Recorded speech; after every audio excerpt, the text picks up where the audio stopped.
And I have so much reverence for it. And it's fair for a critic to go, really, did you? Cool. You can judge me all you want. I'm telling you that I counted it a high privilege to lead people in that platform. High, reverent. So to violate that in private and not handle it correctly in any way is horrible for my soul. Welcome to the Carey Nieuwhof Leadership Podcast, man. I'm so glad you've joined us. And we're in for a conversation today. I sit down for a couple of hours with Carl Lentz. And we talk about it. We talk about everything, absolutely everything. And I have one request today, and that is that you listen to the entire conversation before you drop a comment. Carl has talked a lot about the journey to Hillsong, his fall, his moral failure, the journey back over the last few years through his podcast, Lights On, many other podcasts, including Mel Robbins and others. And then we just sat down, and I kept thinking the conversation was over, and it kept going, and we've got kind of a false ending that, and then we talked some more, and I want you to hear that.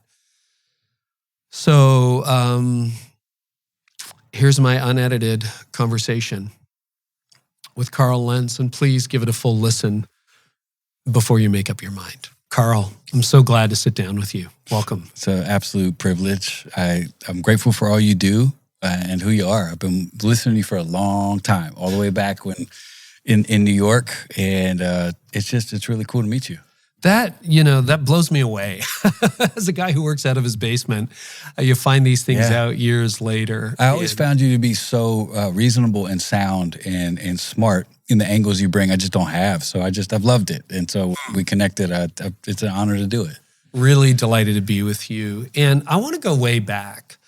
When did you first feel a call to ministry? Like, tell us a little bit about your childhood. Yeah. And, because most of our stuff starts as kids. Yeah. Everybody wants to pick up the story, I think, in New York. Yeah, sure. I'd like to go back a bit further. My dad is my hero, and to this day. And one of my first core memories is him taking me to a juvenile detention center, and I think it was in Chesapeake, Virginia. Yeah. And he would bring his guitar, and he would preach to prisoners, and I would sit and watch. And it's interesting that that's like a core template memory, because that's just what I thought every Christian did.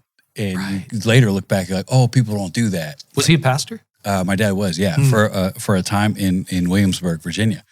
And so growing up, just had a really beautiful family, or challenges like every family, but my mom and dad loved us, loved Jesus, taught us how to put our faith in Jesus above people, above church, all that. So we had this really beautiful foundation. And I did my own thing in high school, did my own thing in college, and collided with Jesus at 19 years old in Virginia Beach, Virginia, a pastor named Steve Kelly. Oh, yeah, I know Steve. My life began to change from that day. And when people say, did you ever feel a call? I think I hold that differently in that I've always just followed where I feel like God's opened doors. And I was sitting there, so I gotten saved, and I just had the immediate logic of if I can't drink and have fun, nobody will. Everyone's coming to church. And I'm not sure it was the best motivation, but man, did it work. And I just started to, invite people, and, over time at Wave Church in Virginia Beach, I just could see that maybe there's something to me explaining this, because it seems like people understand it. And I'm sitting in church, and I got about 2 rows of friends with me. And I remember thinking, I love Steve and I love this church, but they're going to need somebody to corral this type of person. I wonder who God will use. And I thought, maybe that's what I should do. Maybe I should be the answer to some of these questions I have. And from that day, I just started to lean into that, and then wanted to go to Bible college. So I went to Church on the Way in Van Nuys, California, Jack Hayford's theological seminary at the time, and left there to go to Hillsong College in Australia. There, it was just a real natural flow of, I love this church. I love Brian and Bobby. I love the message. It makes sense to me and reaching people. And let me just see where this goes. And 2 years leads to 3. And then I work with Brian, become an intern, and go back to Virginia Beach. And Steve Kelly said, I want you to work here. And Laura and I went back, and we were intern youth pastors for our ministry start. One baby. No clue about what was ahead, and we just loved being a part of this thing. And we took over a young adult ministry, and it grew, and God blessed it.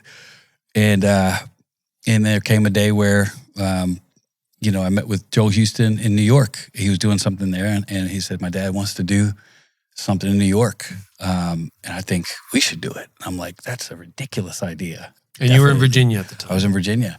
And came back, talked to Laura, and in a couple, not too long after that, we left Virginia Beach for New York City.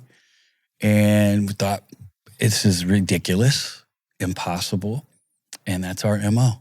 Because if it's easy, if it makes sense, probably wouldn't be what's for us. But we were like, this could be special, so why not? And why I love pointing to what you do. I remember all the research at the time. I remember what everybody said about church planting in New York. And I remember going, well, that's not going to be our story. And it was not our story. And, no, it wasn't your story. So that's kind of, I think that the call to me was just to follow passionately. It wasn't to ministry. It was just to give it all, give everything, and let God start changing your life. And yeah. So I want to back up on something you dropped. You had 2 rows of friends at Wave Church. Yeah. And did you say something about carousing? Like if someone's going to be drinking, someone's going to be carousing? Yeah, well, everybody becomes a legalism expert after 2 months of salvation. It's like, thank God I came on the team because no one's getting it done. So let me just show everybody what time it is. I was definitely that guy. So what was your lifestyle then? So I played basketball in college, and so basketball was my life. Everything had to do with that culture. And so I loved teams. I loved people. I just didn't have that anchor that Jesus is. Yeah. And I just found myself in college going, I was at a party, and then there were some things that were about to transpire. And I remember thinking, if I participate in this, I'll be lost forever. And I'm lost, and I'm not following Jesus, but I'm not that lost. Wow. And it began this serious. So this is pre-conversion. Yeah. And that's what led me to I think I went home for a visit to see my parents, and that's what kind of opened my heart to go, I don't want to keep living the way I'm living. And what would happen if I really tried this for real? Because I had that classic young Christian relationship of I don't know if I ever made my own choices in that it's just in front of me. It's like if I grew up in a Muslim household, I probably would have, leaned this way. Yeah. Or, it was inherited to a great degree. Still have my own connection, but yeah, that was for me a moment of real clarity. My lifestyle was, to your question, my lifestyle was very typical of maybe what a 1999 young college male would be living. And it was just it wasn't for the glory of God. Let's just say that. We'll keep it PG. Yep, fair enough. And were you inviting friends to church at the time? In college, before pre-conversion? No, pre-conversion. Post, no interest, no. Because, that's interesting because lifestyle is something that caught up with you in New York, right? Yes. So where were the seeds of that? That's what I'm trying to get at. What do you mean lifestyle? Well, like alcohol, parties, that kind of stuff. Well, a lot of that's not true. So there wasn't, and that's a funny segue, because it wasn't my lifestyle. I don't think that was something that that killed or hurt me. I think it was just me. I think it was my habits and my core values and the way that I looked at life and the way I processed information. My lifestyle really didn't change. Really, I've always been in the mix with people who I don't align with. I've always felt compelled to be in rooms that people don't agree with what I agree with, and it's just I've always leaned towards people who are outside of the faith because that's what I love about Jesus. I want to be a walking bridge. Yeah. So I feel obviously there are areas that became muddled, but lifestyle-wise, I still live the same life today, and it's one that is open to people of different walks of faith. I'm a different man though, so the things that I have in my life now radically impact aspects of my lifestyle. But as a whole, that wasn't what tripped me up in New York at all. Yeah. And I wasn't a big partier, wasn't a big drinker at all. In fact, didn't drink at all until about midway through in New York, because Australian culture, as you know, is a little bit different. Hillsong Church, alcohol is a part of that. People love Jesus and they drink. I've got no beef with that. Oh, you go to Europe, it's the same thing. But, Laura always grew up around a drinking culture. Me, I was coming out of some really heavy religious thinking. And so I was the guy who didn't drink. I remember Brian one time told me, it's like, I'm glad you don't drink. It switches it up for some of us. Right. And then I started drinking lightly, but that was really not a big thing. Towards the end of my hardest season, it was a hallmark of complete disassociation, pain shielding, and it just aided and abetted. But that wasn't like I don't drink now. I haven't had any alcohol in a very, very long time, years and years. But that wasn't hard to give up. So it wasn't part of it was just a symptom of, it was at the scene of a lot of those accidents towards the end. Yeah. So it was a real thing, but partying and all that's not really, we didn't live that life. So when the conversion happened, a lot changed. Yes. Oh yeah. When the conversion happened, my life was, about church, and it was about, learning how to do ministry and then reaching people. So, but that in Virginia Beach, drinking and that was not part of my life. So you wanted to reach the people who were in that world. Absolutely. Brought 2 rows of them. Yes. But you were different. Yeah, absolutely. Interesting. Yeah, absolutely. Okay. No, thanks for clarifying. And clarify, we'll talk about that. No, this is your story. I've listened to dozens of episodes of your podcast, or heard you on other people's podcasts. And so I think people are familiar with chunks of the story, but this is a great opportunity to set the record straight and clarify. Yeah. And there are some things, Carey, where I just didn't feel like it was appropriate to qualify or to speak truth to some things, because what was true was enough. And I personally don't like it when people are justifying little parts of untruths when you got the headline right. So the headline was, I sinned and I lied and I covered it up and I tried to get through it, in the worst way possible. That was true. But some of the other stuff I had to stomach and eat, because I felt like the most respectful thing I can do is let these people lie, accuse, say what they want to say, because at the end of the day, if you don't want to be lied about, don't put yourself in a position to be lied about. Don't give people material. Yeah. And so for years, and this is a season where I am at times when there is an easy, natural moment to go, actually, that's not true. I do feel very confident in my ability to do that now, because it's not about justifying or making someone think something different about me. I don't care what they think. I really don't. So that used to be my motivation for wanting to qualify or be, hey, by the way, those 19 stories, 17, not true. Now it's like, I don't care. But if it does come across my bow, I'm like, matter of fact, no, that never happened. And now, because I'm not here to justify or, explain away something, but I will speak truth to something that's just not true, just to help people understand better. Carl, one of the things I'm really interested in my own life, and also I've had the privilege of interviewing like 800 leaders now and counting, is seeds. Seeds that grow up to be things we want and things we don't want. Do you know what I mean? Yes. Like Bible reading's a pretty good seed to plant. You do that daily. Yes. It's going to turn out. When you look back over your life pre-New York, what were some of the signs or the seeds that you can now see were planted? Could be in childhood, could be in college, could be in the early days of ministry, that would go on to become full-grown weeds, if you want to use the metaphor, that raging infernos of jungles of pain. Jungles of pain. The biggest one I could point to would be early days of truth omission. And I didn't know what I didn't know, but it would sound something as simple as like, Carl, you doing okay? Yeah, I'm doing great. Not untrue. Yeah. Not the full truth. That seed of acclimating to that kind of answer became really handy in pastoral circles, because that's what a lot of pastors do. Yeah. And what that ends up being is a seed that creates a highway of major truth omission. There were some outright things I did that were lies, but the majority of my destructive cycle was not lying in a typical way. It was the lie of omission. That was my number one. Not telling the whole story. Or allowing you to think something that's true that I know isn't, and allowing that to ride.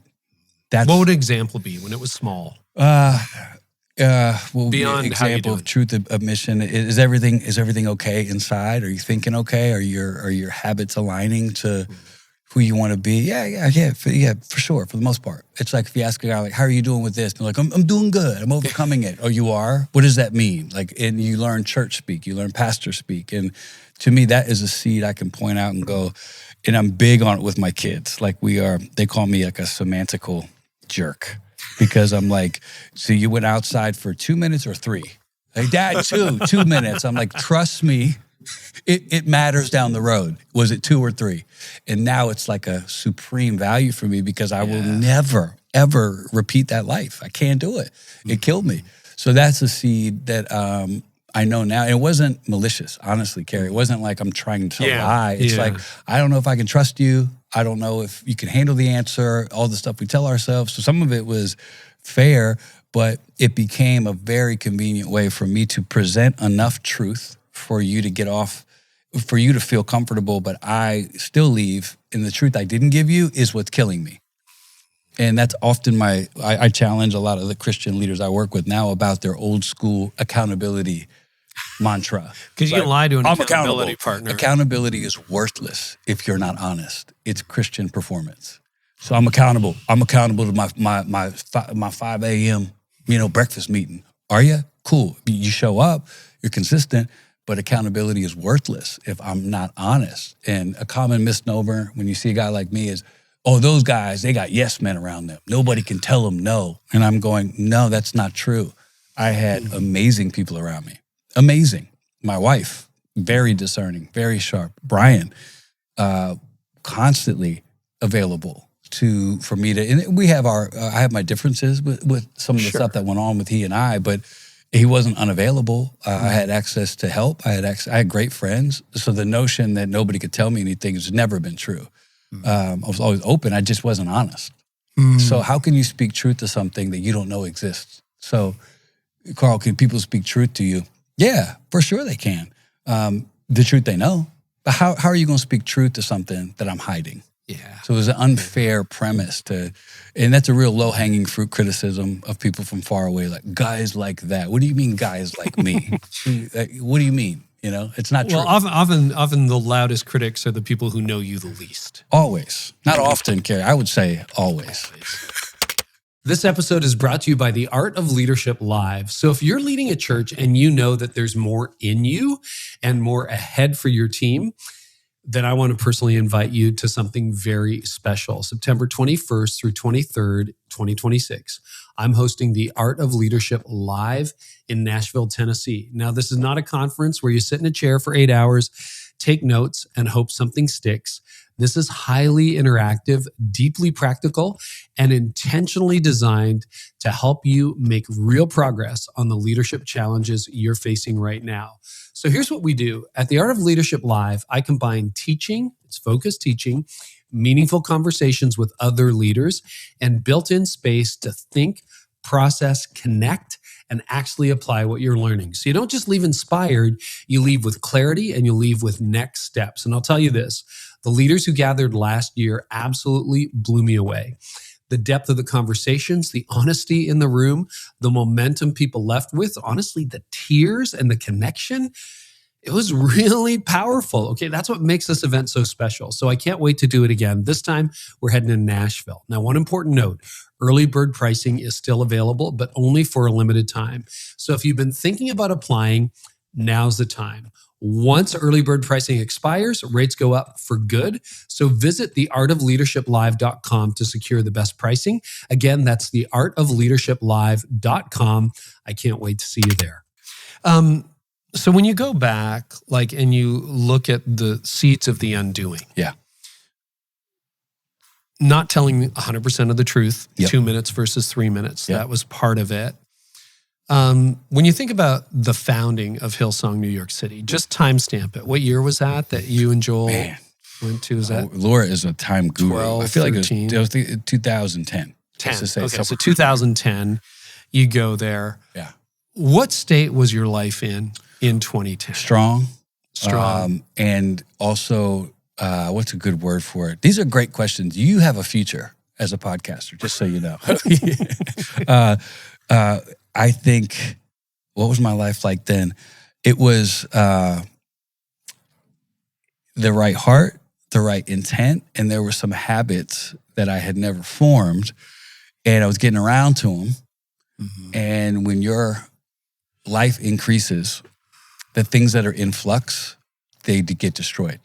So there's a lot of people crying out for God for opportunity, for growth, and it's like, God probably loves you enough to not do that. And there were just some things I wasn't prepared for, and that's part of life. Yeah, some habits that weren't formed. What habits? Well, a habit number one of being honest with somebody else that's outside of my head. Okay. That's that is a habitual routine of my life now that I'll be married to forever. Back then, I didn't think I needed it like that. We didn't have the therapy understanding we do now. No, it's changed a lot in 16 years. And I realize now that my life then, there was so much fear. Oh, wow. A ton of fear and a ton of, I didn't know, I wasn't prepared to have a giant platform either in that, like, I don't know what that's like. I don't know what it's like to have millions of people. You didn't have a profile at Wave Church. No, not like that. I didn't know what it was like to have heavy criticism in mass. I didn't know what it was like what it was going to feel like to be misunderstood. And so that starts to warp you. And so one of my first experiences as a pastor as I think about it now at Hillsong, New York, was just feeling like this feels hard, like, and harsh. Like, what do you, like, and I didn't understand the criticism sometimes that churches like ours would get, and I would harvest that. I would hold it and it would harvest. Rather than now, obviously we know, hey, this is hurtful. Let's pick it apart. Let's talk about what it is. Let's make sure we're not moving from that criticism. But then I'm taking it all in, taking it all in, taking it all in. I lost a friend early there. Someone beloved to me died of a heroin overdose. I never talked that through. I was preaching, I preached at his funeral and preached the next Sunday and just freaking went. That's not good. Mm-hmm. So I'm carrying shame, guilt, pain from this. And then you start to accumulate this stuff, and it doesn't go well if you have no process for it. I had no process for it. Shame, guilt, and pain. Where did that come from? It was not accurate, but I felt shame that I lost my friend. That, you know, he was newly saved, and he rolled with me. He rolled with me everywhere. And there was one night that you didn't do enough. Yeah, it just weighed on me. I needed to talk that through, and because I wanted to quit, because I'm like, if I can't keep one of my best friends alive, I don't know if I even want to do this. Like, and I'd never been faced with death like that. I'd never had somebody I love. One of my dear friends long story short, I was flying out to Seattle, preached for my friend Judah. He typically would come with me. I couldn't organize it in time. And that was the night he overdosed heroin and died. And I hadn't had the margin to organize it quick enough. And that ate at me for years, because I couldn't take him on the trip. And I know that's not on me now, but back then I just felt so guilty. Yeah, I felt guilty. And it just I didn't know what grief was, because I'm not a griever. I'm a strong leader. Grieving. Because this is what is so helpful, Carl, because I think anybody can relate to your story at this point. Yeah. Anybody can. It's like, I felt like I should have been there. Yeah. And it's not like you're snorting cocaine. No. And then going up to preach. Never done cocaine. we often think that it's this big thing that you've been hiding the whole time, but it starts, one of my mentors, Terry Wardle, who's been on this podcast, told me something 25 years ago that might have saved my life. Wow. He just said, ministry is a series of ungrieved losses. And they just pile up. That's and you're beautiful. not telling the truth, and you got nobody to talk to. And you're like, no, I got this. Yeah. I got this. Yeah. So it starts that way. You have the pressure of celebrity. Yep. When people ask me, they're like, oh yeah, this started pretty late for you in your 40s and 50s. I'm like, yeah. I'm like, I didn't have the character in my 30s. Yeah. And some days I barely have the character today. Yeah. To handle what God has brought my way. Mm. You had the competency. Yeah. You're charismatic. Yeah.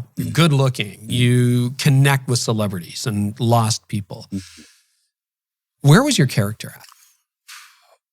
I think it was at a fragile place, because I don't even hold the word character now like I did then. Okay. I think character for me used to mean intention, who I really am inside, and like the character of a man is his intention, and like my character's solid and it's consistent, because I know I'm trying to do the right thing.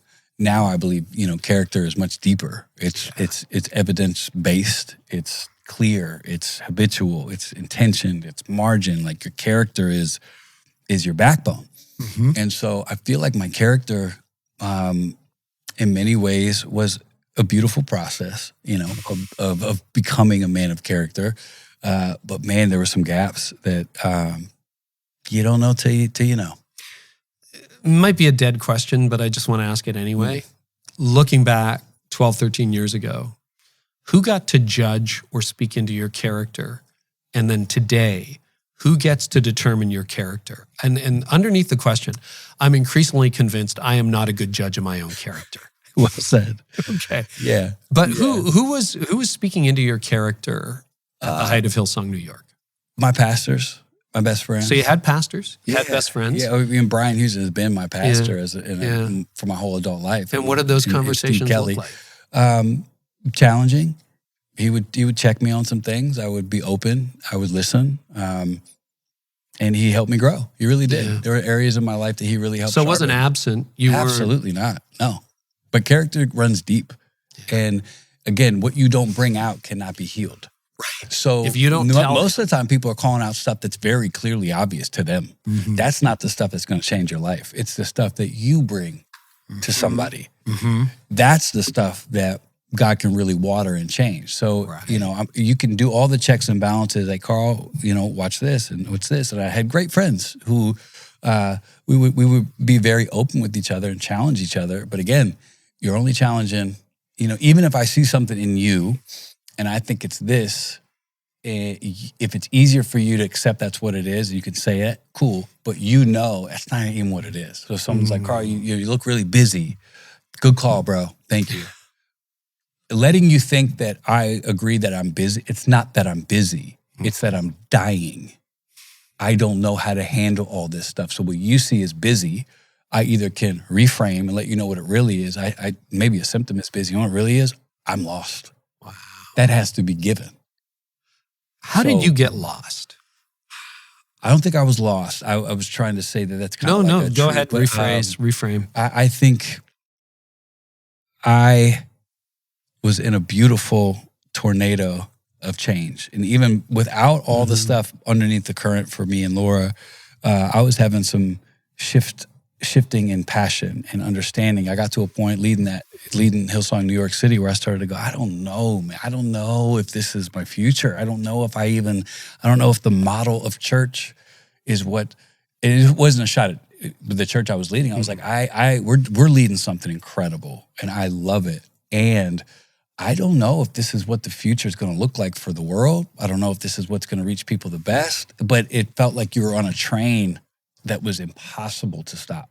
So I had this churning inside of me, and I was talking with Laura, and we had a couple check-ins, and I had a big meeting with Brian one time where I was like, I don't know how I'm feeling. Like, I don't know what I want to do, and so you have that contention, and at that age, I'm turning, my late 30s, 40s, that's when your brain starts shifting as well. Yeah, so now I'm having all kinds of, it was just a perfect storm for a vulnerable character moment. And it was hard, but I feel like all that stuff plays. So I've got inner turmoil, inner pain that's not shared. And then I've got normal middle-aged male stuff going on. Mm-hmm. And then I've got, some other factors, and I don't know what to do with all this stuff. Yeah. So I'm not going to do anything with it. I'm going to keep going. That's a lot of my story. If I point back to the one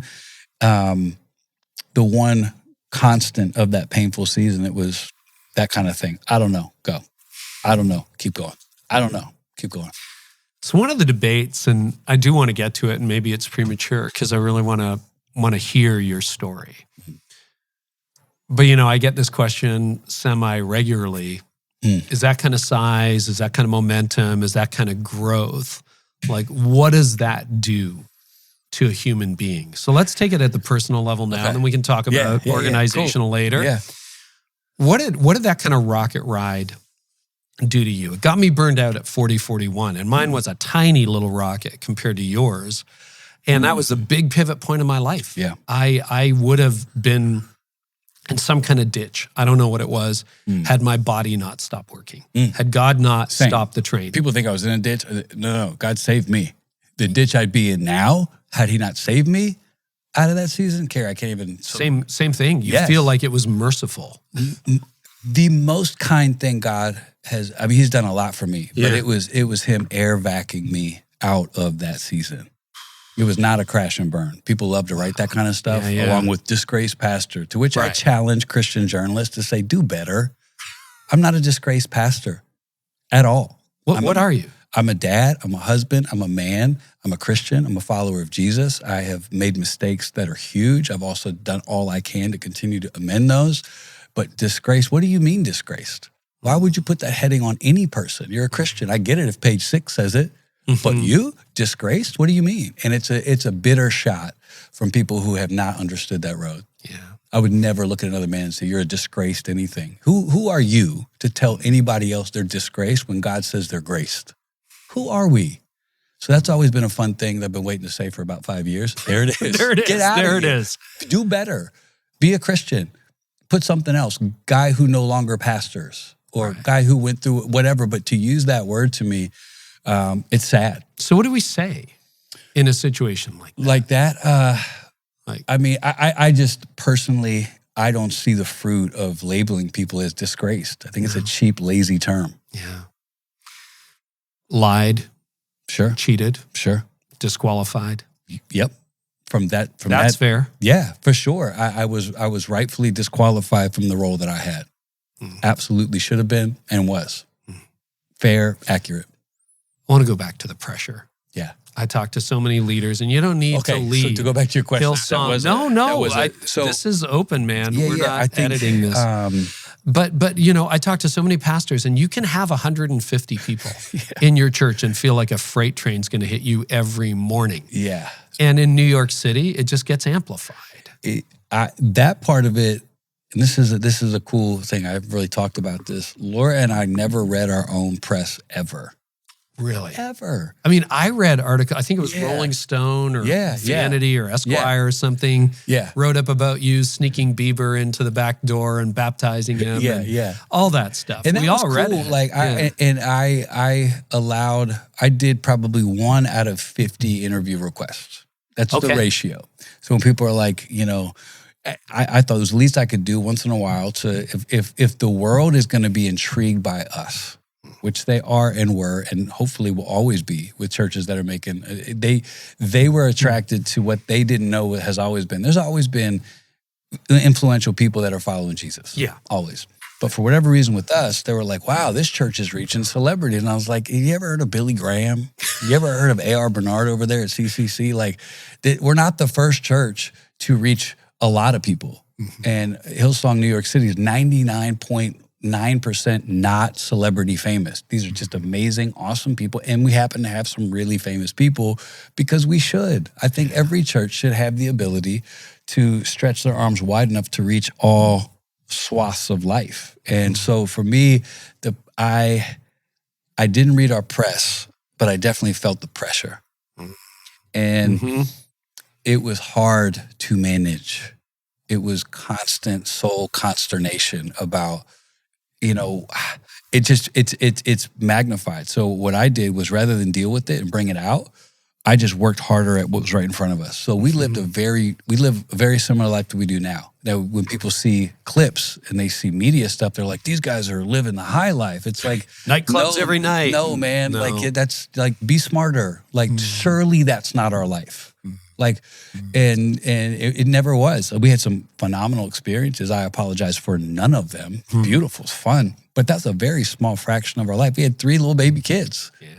And I was very active in New York City. Like we had 3 basketball teams in 3 different leagues. We had a church that was, to this day, I don't know of a church that's grown like ours. I really don't. And I can't wait to talk about church stats. But we were a part of something that was really, really special.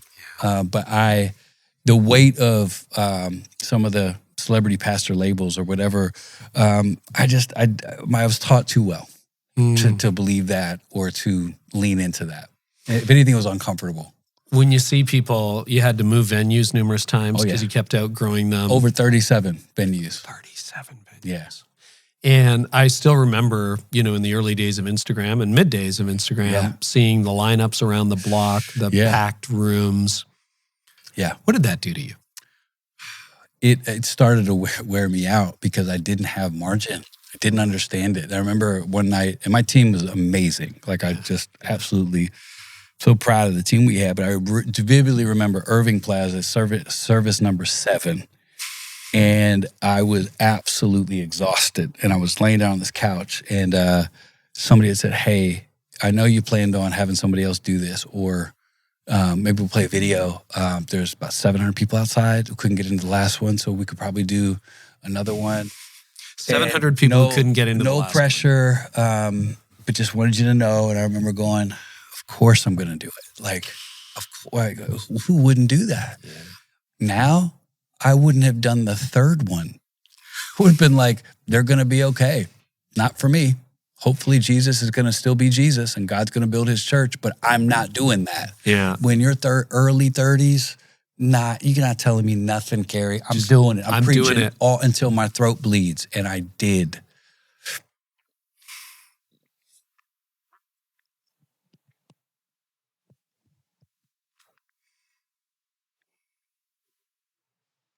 What's under that?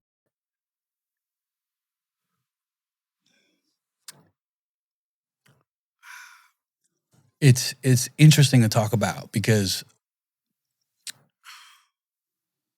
I think the preaching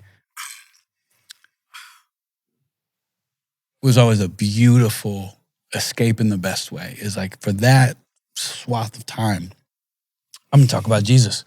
And I can do that forever.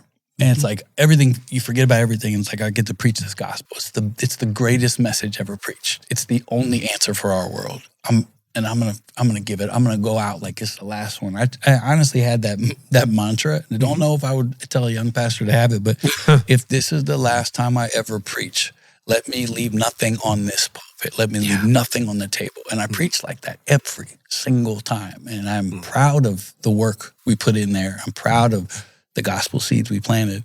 And it was too much. It was just too much. And I know that now. Yeah. Yeah. When did the stuff that ultimately led to the end, when did that start? The emotion. I'm trying to track it. And I'm such a freaking therapy guy that I've learned the power of prayer. We'll camp on it. I think there's something in me that we ate when you completely trash your reputation. You lose the right to defend the good you did. And there have been times on this journey where I'm like, is anybody going to also highlight the fact that we freaking poured out our lives trying to do the right thing and leading a church in a wilderness? And it was like, and we're not owed that. That's the consequence of destroying your reputation is people aren't going to talk about some of the good stuff. Fair. My heart remembers all of it. So it's like you have to eat that if you have done and did the things that I did. I don't get to be like, hey, well, I was genuinely preaching my heart out. It's true though. Like, but you did our absolute best. We did the best we knew how to do. And that's true too. And I think, that's sadly, one of the questions of our age. Yeah. Is the list of pastors who crossed a line. Yeah. And one day I'm going to talk about what is that line. Beautiful. Man, yeah. We'll have another conversation another day. Bring me back on for that one. What is that line? Yeah. That's I got to do a lot of thinking about that because there's some line, and I don't know where it is, that somehow says, I still get to play and you don't. Yep. Right? Like, I don't know what that is. I got to figure that out. And I think it's good that we have a line. Yes. But sometimes it's pretty arbitrary, and we have to figure that out. Subjective. It's very subjective. And anyway, that's for another day. Yeah. But, there's so many of us who have felt that pressure. And when a pastor crosses the line, that's where I was going. It gets to the point where you can almost look back and go, nothing good happened at Hillsong, New York. Yeah. Nothing good. Here, cue the list of all of these pastors. Nothing good happened. It was all a lie. Yeah. It was all a joke. It was all a scam. Yes. And we got hoodwinked. Yeah. And I've gone into a lot of those questions. And, once in a while, I'm sure there's a con man. Once in a while, I'm sure Yes. it's like, it was all a ruse. It was Yeah. all, That's real. I was stealing money.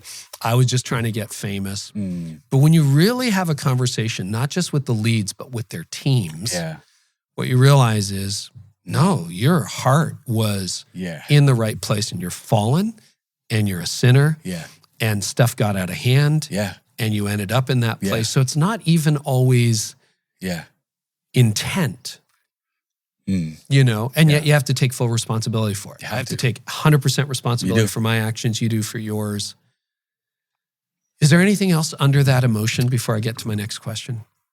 No, that's it. It just is it's no longer something that I need people to understand. Fair. It is something I like to say. Yeah. So it's like, I'm not gonna, I remember the first, we participated in one of the documentaries, and I remember thinking, this is gonna be great. People are gonna definitely go, okay, that makes sense. And that did not happen.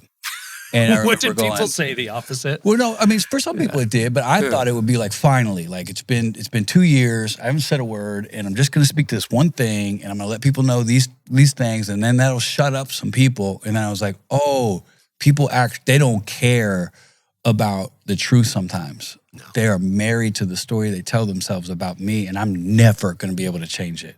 So I either just get bitter about that or I let it go. And I let that thing go.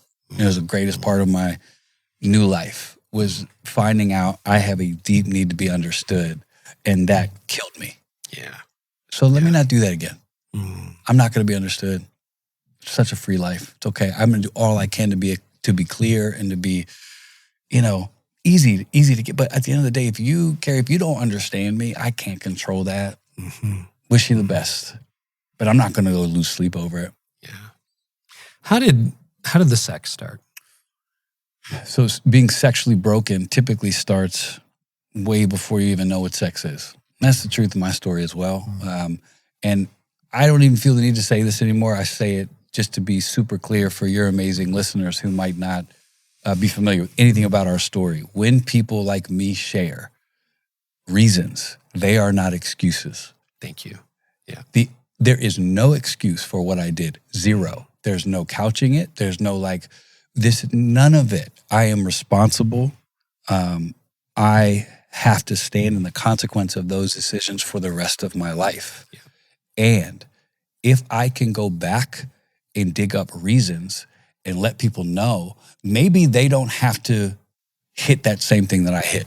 That's why I do what I do. Yeah, no, from that perspective, because we're all broken. There's no excuse. Zero. When it comes to the sexual sin in my life, it was not, I didn't just end up, I lived a very, very, very strong, moral, above reproach life, way more consistently than I did a reckless, destructive sexual life. That's the truth. Now I know, I look back and I go, well, when I sexually abused as a little guy, well, it happened. Sorry. And I didn't know what to do with that ever. Now I know, because I just have dove into the psyche about abuse and what sexual trauma does. And I now know my template was shifted as a little guy, and it was attached to hidden things that are risky and exciting.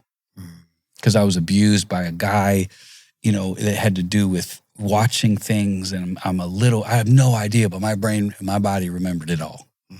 And so then I start sneaking into some porn situations that my parents don't know about, just little bits here and there. And my parents were incredible. And at that era, it was more like, no, look this way, not that way. It wasn't like I have conversations with my son, because I was talking to my dad. I was like, Dad, you did the best you could. I should be having different combos than you had with me, because I know twice as much as you did. So and Roman should have twice as better conversations with his son. Yeah. But back then it was like, no, we don't do this. We don't do this. And I'm like, I get that that's wrong. I get that's wrong, but my gosh, do I love it.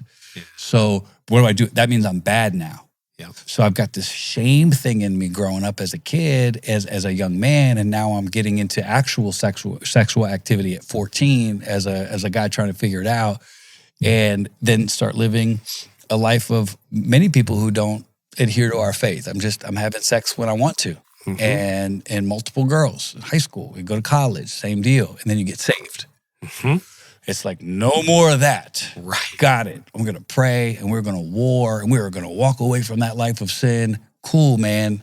That's summer camp talk. Biologically, scientifically, Jesus can completely heal somebody's sexual broken past. Awesome, in an instant. And sometimes he heals it over time. And sometimes he heals it in ways we're not ready for. And for me, I didn't get delivered from every feeling I had. Yeah. I didn't get delivered from my patterns that I had set for decades. And so I did a great job of gutting it out for a long time.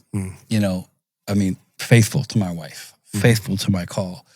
And the little seeds, it wasn't an avalanche. It was just like allowing a thought to go somewhere further and allowing something to become something that shouldn't have been, whatever it is, or just little fraying moments where you're like, I look back now and I'm like, yeah, that's, I think back to a early massage situation that I was in, completely above board.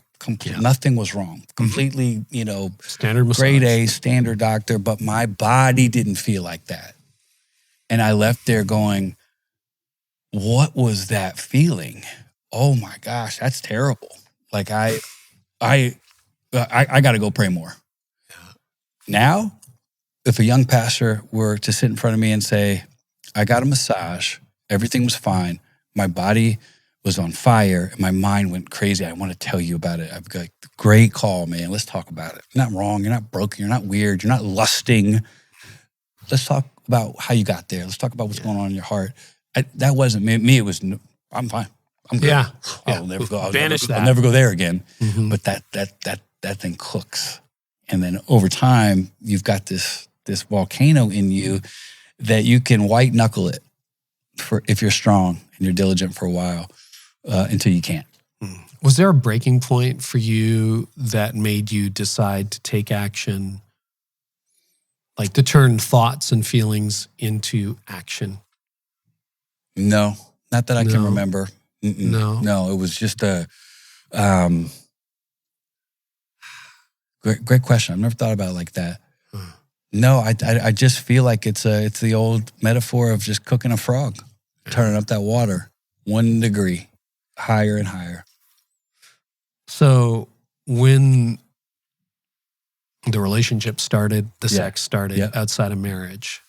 Yeah. What did that do to the inside of you? Honestly, Carey, it's such a horrible, torturous thing that I just have a lot of grace for guys that are carrying stuff like I did. So for me, it was the beginning of the end of my sanity. Because, and I look back on now and I'm grateful, because if it's not, my conscience is seared, and I'm one of the guys we talked about, the charlatan. Right. The guy who is in this. This was a con from day one. Yeah. And for me, I look back. So I when I went to rehab years later, I have an anxiety disorder. I have all these things, and I'm like, well, I guess on one hand, thank God, because if you're doing what I was doing, which is essentially living in some ways a double life, and you don't have soul contention there, that would be. But me, that's suicidal ideation kicked up immediately.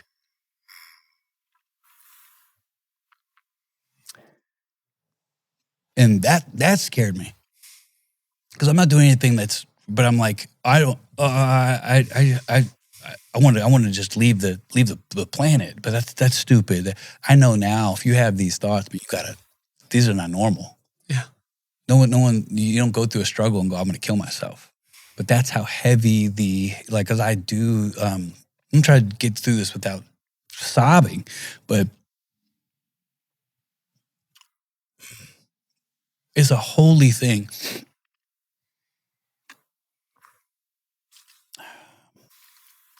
It's a holy thing to be a pastor.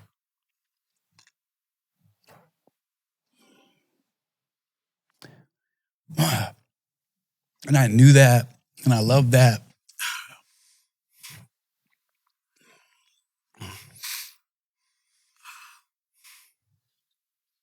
Take your time. Man. And I have so much reverence for it. And it's fair for a critic to go, really, did you? Cool. You can judge me all you want. I'm telling you that I counted it a high privilege to lead people in that platform. High. Reverent. So to violate that in private and not handle it correctly in any way was horrible for my soul. And it's something I will never let go of. It's not shame. It's a reminder to me. It's a reminder. And so, yeah, it's hard to carry a reverent call, a holy call with the kind of stuff I was dealing with. Yeah. And there's some stuff we're all going to deal with, but the bar to be a leader, to be a pastor is rightfully really high. It's beautiful. It's special for a reason. And to know I'm violating that, it was hard. It was horrible. And it started to wear on my sanity for sure because I didn't know what to do. Yeah. I think we've all lived with gaps Yeah. between our private walk and our public talk. Yeah. A season in which my marriage wasn't good. Yeah.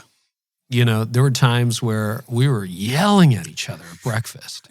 And then I'm up there for 2 or 3 services. And like, here we go. Yeah. And, and that's why I want to talk about the line at some point. Sure. Where is that line? Yeah. Yeah. I don't know. I mean, okay, so it's a common question is like, I'll let, yeah. No, you go. Common question is? How do you preach and be doing these things? Yeah. My answer is hard for people to hear, and I don't even mean it to be a slight, but I go, well, how do you live your life? Like that. That's how I did it. Okay, that's interesting. That's how I did it. How could you get up and preach and have this stuff going on? I don't know, how do you live your everyday? Because what we all do, and what I did then, it was wrong. But every single preacher in America this Sunday will get up with sin in their life. Every single one. They have made peace in their mind with that the sin that they're working through is acceptable. It's below the line. They've made that. Yeah. So wherever the line is, I'm below this. The line. Well, guess what happens when that thing that they think is okay? Well, if there's not a clearer line, then we're all going to make it work for us. So for me, it's like one funny thing is that I always thought every time I failed in this regard, it was the last time. Okay. Every freaking So that was time. old me. Like last week was horrible, and I am breaking free of that. And sometimes you can preach even more passionately because you're like that. By the grace of God, that's not going to be something that derails me and everybody else. And so however your pastor gets up and preaches every week is how I was doing it. But what he's managing, and I do believe there is a difference. Maybe it is acceptable. He's working that out with people. Maybe his issues are not sexual sin. Maybe he's not. And we know that sin is sin. Consequences are wildly different. So I don't believe it's okay for some pastors to be dealing with some things in the pulpit. I don't. I think we should clarify the line. But if we do that, we're in really deep trouble because people are going to Who's got the clean hands? There aren't any. I know. So I compartmentalized so well in my life for my gain that when it came time to do it for my demise, it was easy because I could compartmentalize. I could lead a church, disciple people. I remember one Sunday I preached 2 services and I did 2 NBA chapels, and then I did this thing at a park, and then I met with a friend, and then I preached 3 more. And you do that because you're able to compartmentalize. I'm here now, and I'm here now, and I'm here now. When you bring that matrix into your sin, it's like that's not for this. This is that. I'm able to really, really. So that's how I did it. You dissociated. I totally cut off from it. I'm like, that never happened. Everyone's dealing with stuff just like me. And then you tell yourself other stories. Like the best thing I can do is just gut this out. Because if I were to get honest, it would really mess with a lot of people's lives. And that can't be God's will. So and that's true. I mean, it's going to mess with a lot of people's lives. Oh not my the God will gosh. thing. And so you compartmentalize. So my easy answer for people is, how could you preach and do that? Well, it's the same way any of us live with brokenness. And it doesn't mean it's the same. Like I'm not, but that's how you compartmentalize, period. Did the celebrity culture, because you took a lot of hits for that. Yeah. Was that part of the unraveling? Did that add to the pressure? Or No, because I always thought those people were silly, and I still do. Like, we didn't buy that. There wasn't a celebrity culture. It's not true. It's not true. Tell me more. Well, who decided that? So you take 5 views and then you do a story on it, and that's the culture? I reject that on its face. You weren't there. You don't know. And even if someone was there and they think they know, I think differently. It was my church, I know. So there wasn't a celebrity culture at all. There just wasn't. And I often say, people, can you define what you mean by that? So, so like when you think celebrity culture, what are you referring to? And I'll speak directly to it. Well, I would think I love people you and trust you, but what does that mean? No, I would say what I saw of it, and for the record, I mean, I was a lawyer before I did this, right? So I always have a soft spot for people who have everything and have nothing. And I saw that in the legal financial world. I don't know a lot of celebrities, but I suspect from what I've seen and what I've written that that's a lot of the story. I've got everything, and in the inside, I'm dying. Yeah. So I have a heart, just so you know where I'm coming from. For people who so have you were talking about celebrity. I thought you were saying we had one in our church. Well, see, isn't this good to discuss it? Because we could jump into the comments and duke it out, buddy. And it's like, we didn't have a celebrity culture. Yes, you did. No, we didn't. We don't even know what we're talking about. We don't even work the same terms. I mean, talking about like all the famous people that you were interacting with. And I when I read those articles, transparently, people beat me up for it. I'm like, good. I'm glad you're bringing you up for that. Like that fascinates me because there are all those people, but I don't. The internet, it's unbelievable. But continue. I'm sorry. Like when you're bringing, and I don't want to drop names, but you're bringing famous people. Everybody knew famous people, A-listers, into your church. Yeah, a lot of them have spiritual questions, and I've had enough guests on this podcast. They do. That part of my ministry is I love having atheists on. Because if I build a relationship with them, I don't know what God's going to do with it. I'm not trying to convert immediately. Yeah. But, you never know where God's going to take it. Nope. And they often get left alone. Nobody can talk to them. Nobody will tell them the truth. It's an island. It's an island. Yep. That's what I mean by celebrity culture. I got you. So that to me was easy money. It was like we just did the same thing we always did. And people deserve a chance to be led, to be loved, to be accepted, to be, a part of a community. So for us, it was like, what I found, Carey, is interesting. Yeah. A lot of people project how they would respond and don't know it. So they'd be like, it definitely got to your head. And I'm going, it would have got to your head. We were built for it. Didn't get to our head. Oh, it's like, and people, they don't do enough work to know that they expose themselves by their criticism. So it's the same people who will be like, this guy wants the spotlight again. No, bro. A, I could build my own spotlight, put it on me at any time, and it'd be better than your spotlight. A, not doing that. B, maybe you desperately want a spotlight and have never got it, so that's all you see. Yeah. So, but with celebrity culture for us, it just made, of course. If you met them, you're going to try to build a relationship. Why would we not do that? Like, and a lot of people are definitely too insecure to handle stuff like that. So they build theology around it. And the truth is, dealing with people who have more money, more influence, sometimes more knowledge than you, it threatens you. So you can easily ostracize and pretend they're more lost or they're unreachable. And then if someone else reaches them, that's a slight on you because you've written them off. So you have no choice but to criticize the person reaching them. Rather than look inside you and go, what's up with you? Yeah. Why aren't your doors open for that?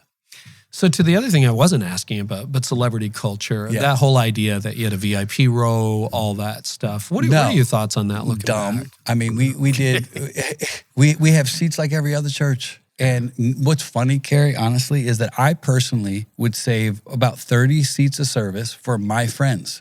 Don't apologize for it. If I own a restaurant, I'm saving a table. Hillsong, New York City, I preach my guts out every Sunday. And if I brought somebody, it's my church. I'm gonna save that seat. Deal with it. Why would that bother you? And most of the time, they were filled by non-famous people. And so that low-hanging fruit criticism, it's not worth anybody's time. Because somebody has a beef about something that they're not being honest about. Why would it bother you?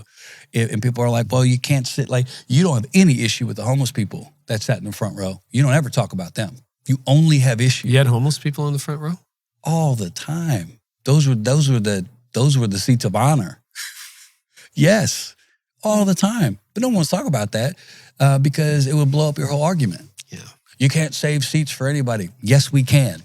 I had a friend who was in a wheelchair, sat him in the front row so he could see better, deal with it.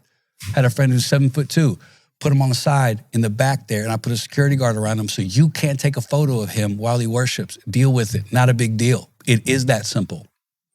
And I can go down the list. And so can people take issue with churches shouldn't save seats? Good luck with that life you're living, bro. We're over here trying to fight life and death, and we're doing the best we can. And in our church, we had save seats like everybody else. It wasn't a thing. It just wasn't. Now, am I in control of every interaction that goes down? So that seat coordinator is a beautiful volunteer. Is she having the right conversations? I don't know, Carey. Probably not. Could she have said something? Could that man have said something that led people to believe our church? Like that probably happened all the time, like it does in every church in America. So we can't, the parking guy who says, you better come back next week or God doesn't love you anymore. That pastor doesn't know that was said. That probably happens. Now, maximize that by a billion if your church is in. There's going to be gaps like that. So when all of our stuff kind of was burnt down, I thought it was so funny. I watched it from afar going, wherever your church is at in that moment when the pastor, explodes his life like I did, that's what people get to pick apart because that's the end of that shot. So now people get to look at angles that they used to love, but now they have time to pick it apart from the other way. And I watch people do that with our organization, and I'm like, okay, cool. Last week, you were in the front row of the Hillsong conference taking copious notes. This week, we're the worst church ever, and nothing we've ever done matters, and our system's faulty. How do you respond to your critics? Thank you. Thank you. Their presence sometimes aligns mine. And if I can find out a lot about my life by who criticizes me. And I believe that in Hillsong, New York City. I believe it today in Tulsa, Oklahoma. Yeah. If there's some people who aren't criticizing me, God's got to take me home. A, it means I'm not a problem anymore. B, I hope you don't like what I do. Yeah. Because if you did, I wouldn't be living the life God's called me to live. So I hold critics with grace rather than passive-aggressive resentment. Because I always check to see if they're right first. That's a new pattern.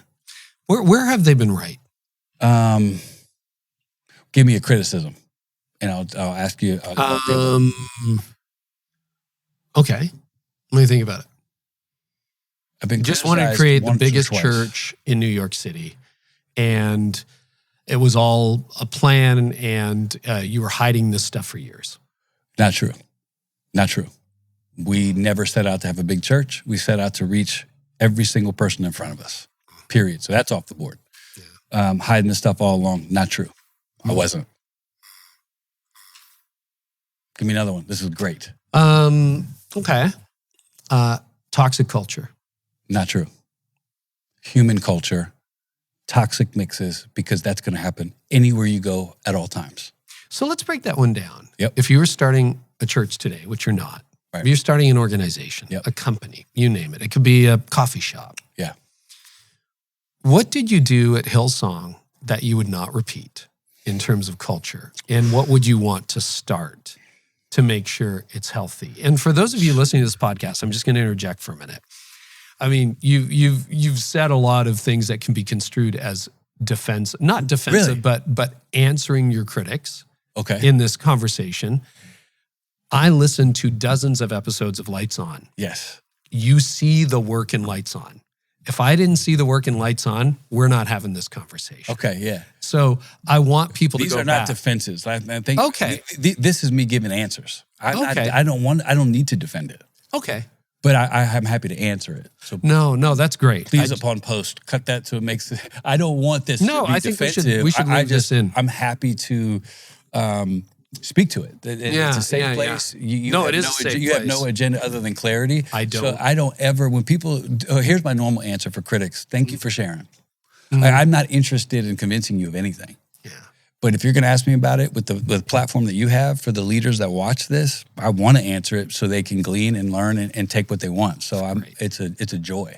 So for me, looking back 15 years ago, there were parts of my culture that I helped shape and steward that were unhealthy.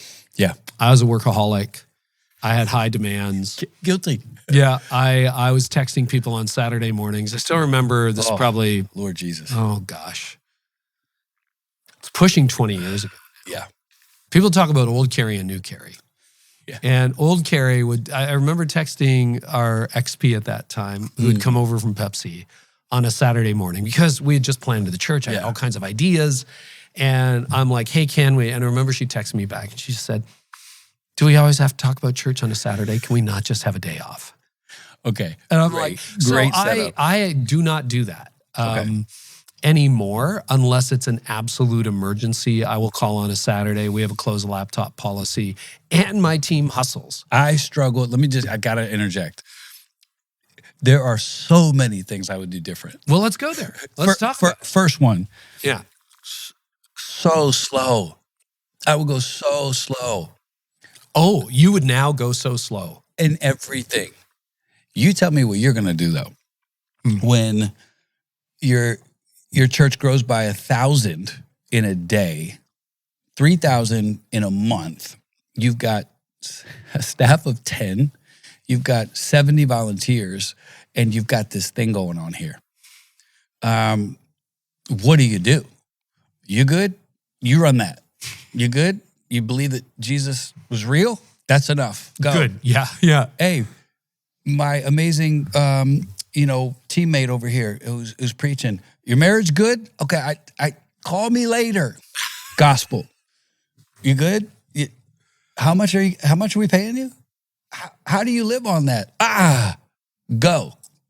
That part I would freaking change. But I'm also 47. Mm-hmm. I don't look at life the same. I don't care about those things anymore. So I would tell the youth pastor, I would have said to gut it out. Like I look back on, and I've been able to make amends where I can with some of my team, and that's on their terms, not mine. So I'm always available. And over the 5 years, people have trickled across the bow to have whatever they need to have. And it's I don't want to, golly. It was very tough for me to even get to a place to even be able to look some of these people in the eye because they gave everything they had, and I let them down then in those moments. I left them vulnerable, and I now look at that in a place where I can use it to make me better rather than make me sad. And that's where I say it's hard. Like I even sense it now. Like it's just, but yeah, so to look at some of these people, the way that I led was the best I knew how. I just would lead differently now. And I would take more time. I would ask more questions. I would just go slower, Carey. That's the best word. Slow. And I wasn't getting pressure from Brian. I hated that narrative. It was the dumbest one that I was a pawn in this big scheme. Brian wasn't a chess player. He wasn't. Brian was just like, when people talk about the guy at the top of the totem pole, me and Laura have been part of this church her whole life. Me, through Steve Kelly, that was my entry. And then through working for Brian personally, Hillsong Church is all I've ever known. The goal was never world domination. That's a lie. I've seen some of these stupid things, and I'm like, they make it this big nefarious thing, and the way they cut stuff up, and I'm like, you have no idea, man. It's not the truth. I would tell you, Carey, I got nothing to lose. I got no affiliation with Hillsong Church. None, zero. I don't care. I'll call it out when I see it. I'm telling you, it's a church that God just breathed on. And it grew, but world domination, no, it never was. But all that to say, the culture of speed and power and growth, I would shift all that now. You'd tap the brakes a little more. I wouldn't even start that car up. We're taking mules. No brakes to pump. That's not going to go well. So from where I sit now, we're going to go slower. Everything's too valuable. The repercussions are too big if we get some of this stuff wrong. So we're going to go slower. We're going to do one service for a long time. And we're going to say no here. Have to deal with the lines. Yes. Because what good is it if we're a case in point. It burnt down, Carey. It burnt down. So yeah, a lot of good. But at the end of the day, like, how do you build something that goes through it well? So that's one thing I know for sure I would do differently is I go slower. But I wasn't slow, Carey. I was cooking. My personality, it was perfect for New York City. Mm-hmm. Everything fit me perfectly well. I loved everything about that culture. The speed of it, the rawness of it, the grittiness of it, the contrarian nature of an entire city. I am a contrarian. I had to shift that because it didn't serve me well. And it was one of the big changes I've had to make over the past 5 years. But I loved it. But it really was a beautiful segue for somebody to keep running because there was always something for me to do. Oh, good stuff. Do you think, it's kind of a dumb question, but I'm going to ask it anyway. Do you think that kind of speed is simply inhuman? That yes. Had another leader done it, they could have aced it, or no. It just I don't think so. Kills you? I think it kills everybody. I don't know anybody who has that pace and does well, has a life that I want. And I started to realize that even not in a judgmental way of Brian, a compassionate way of this guy's going before us and he's going through some heavy, heavy fights. Yeah. And he's tired. And he's going through a lot. Let me protect my past. Let me do what I can to hold him up. But I don't know if I want to repeat some of these patterns because when I'm 70, when I'm 75, when I'm 80, I want to be laughing. I want to be making fun of young guys. I want to be like skipping church and, beaming in from some satellite somewhere because I'm out. I want to have joy increasing measure. That's what I want. And that life, it doesn't, for me, for my money, I'm so freaking grateful. I see guys, my old peers, and I just got nothing but compassion across the board. Some of them are doing great. Other ones they're dying a slow death. And you can't tell me that I don't know what I'm talking about. I do. Yeah. And I look at them and I don't judge them, but I go, I know the feeling of not being able to get out of the game that you hate. And that is part of the project I want to work on at some point. Wow. How do you get out of the game that you hate and maybe build a better game? Beautiful. Like we need a better game and we need to reach people. We need to grow. Yeah. But there is something unhealthy in the rapidity, in the scale. Yeah. And very few leaders have been able to navigate it with integrity. Yep. So you went to rehab.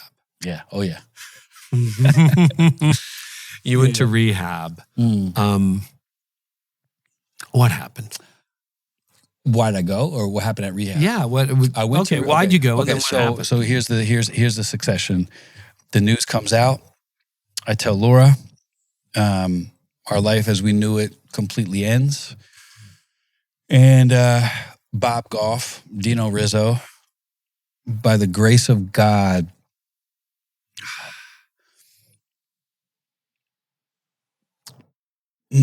definitely saved my life. I mean, it was dark. It was dark. I mean, when that stuff happened the first 2 days, I had a couple different plans. What were your plans? Yeah.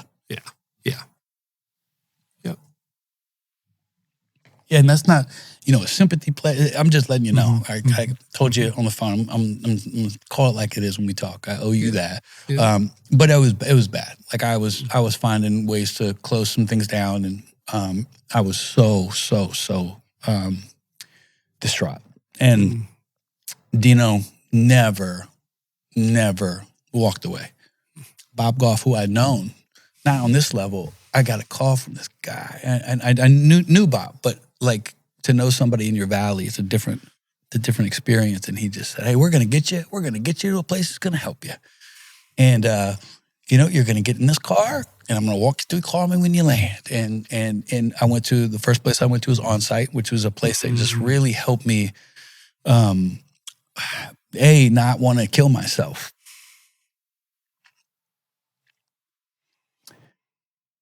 And it's like I'm talking about a different person, so I feel compassion for that part of my story.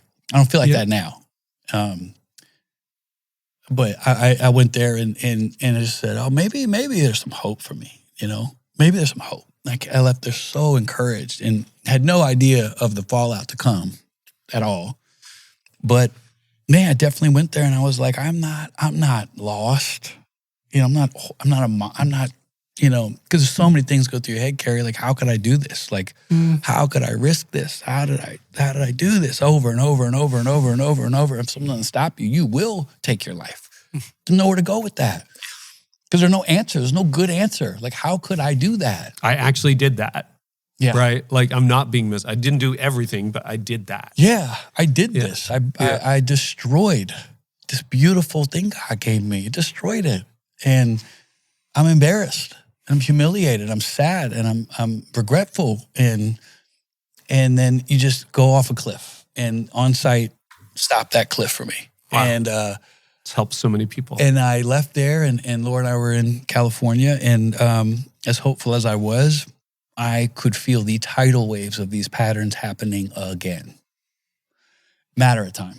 Oh, really? Oh, Carey, so absolutely. You did the intensive, and you're like, oh, wait. We get out of New York, we go to California, try to get our bearings, and I was like, with all of this, I want to do the same things. That's all insane. The instincts were there. Every single pattern, if not exacerbated. And Laura came back from on-site, and that was my first time alone with the kids. And she came back, and she literally was a new version of herself. She said, "Hey, I want you to know a couple of things. Like, I'm gonna grow. I'm gonna move on with my life. I'm not gonna divorce you or leave you, but I will never wait here ever. I'm going, and I want you to know that I love you. But I'm not putting myself in the position I was in ever again." No. She's not going to be a victim. And I said, okay, and I need you to know this is not a good weekend. And I broke your trust again. So it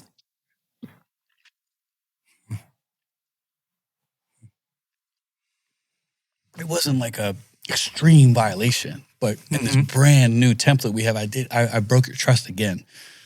And I said, I got to get some help. I don't know what to do. Like, I got to go from on-site to, I got to get, and Dino, I gotta go somewhere. I don't know where to go. I never thought this. I've never given two craps about this side of life. I don't know what pastors do when they destroy their lives. And he said, I know a place. Dino with his Cajun draw. I got a place. And then how much? Dino, I lost. We're gonna make it work. And somehow I ended up at General Path in Arizona. Mm-hmm. And it was pivotal for me. It's not everything, but rehab is a place to really find out I had a low, I had a depression staple of my life. I had a drug addiction that I was not aware of in any way, which is hilarious. And but, was it a prescription drug? Yeah. So I'll tell you exactly what it was. So I've been on Ritalin since I was 14 years old. Yeah. Go to college, whatever. And then I had a breakdown moment in Virginia Beach where I just wasn't managing stuff. And that's when someone gave me, it wasn't Adderall, something close to that. And then I started taking Adderall, which was a beautiful help for me for a long time. Really was. But towards the end of my horrible cycle, and I started to just like up my own dose, find other ways to get it. And I was consistent with my addiction though. It wasn't like I would take the same amount every day without fail. And it was twice as much as I was prescribed. This makes you insane. When you look at it on a chemical chart, crack, heroin's here, Adderall's here. Our government loves this. Government penalizes this. Why would that be? And so I go see, I go to this rehab and I'm like, I'm here because I've got sexual problems, sexual sin. And also, where are my meds at? Nebraska. And the lady was like, yeah, about that, you won't be getting your medication here. I said, well, that's stupid because I need that medication. How am I going to learn anything here? And I want my medication. She said, you're not going to get it here. And I said, I will get it here or I'll leave. She said, you are free to go at any time. And I said, watch me leave. And I went and packed my bags and started walking into the desert of Wickenburg, Arizona, and just dropped my bags and turn around. And 4 of these staff guys are sitting there. I guess that's not uncommon. It's a beautiful thing having a rehab in the middle of the desert. And it took me a while before the Uber gets. And I took my bags back, threw them in there, and the lady said, it's pretty clear you have a drug addiction as well. And I was like, you think? And it just dawned on me. And then people can, judge that, laugh at that. I don't care. I'm telling you, I didn't think that's what it was. Yeah.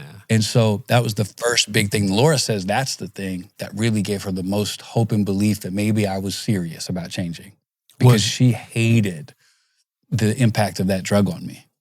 Hated it. It made me extraordinarily focused. Very, very, it helped my ADHD, but man, was it volatile. My moods, and so she was always pointing to it. But when I came back on my own and said, by the way, I remember writing her a letter.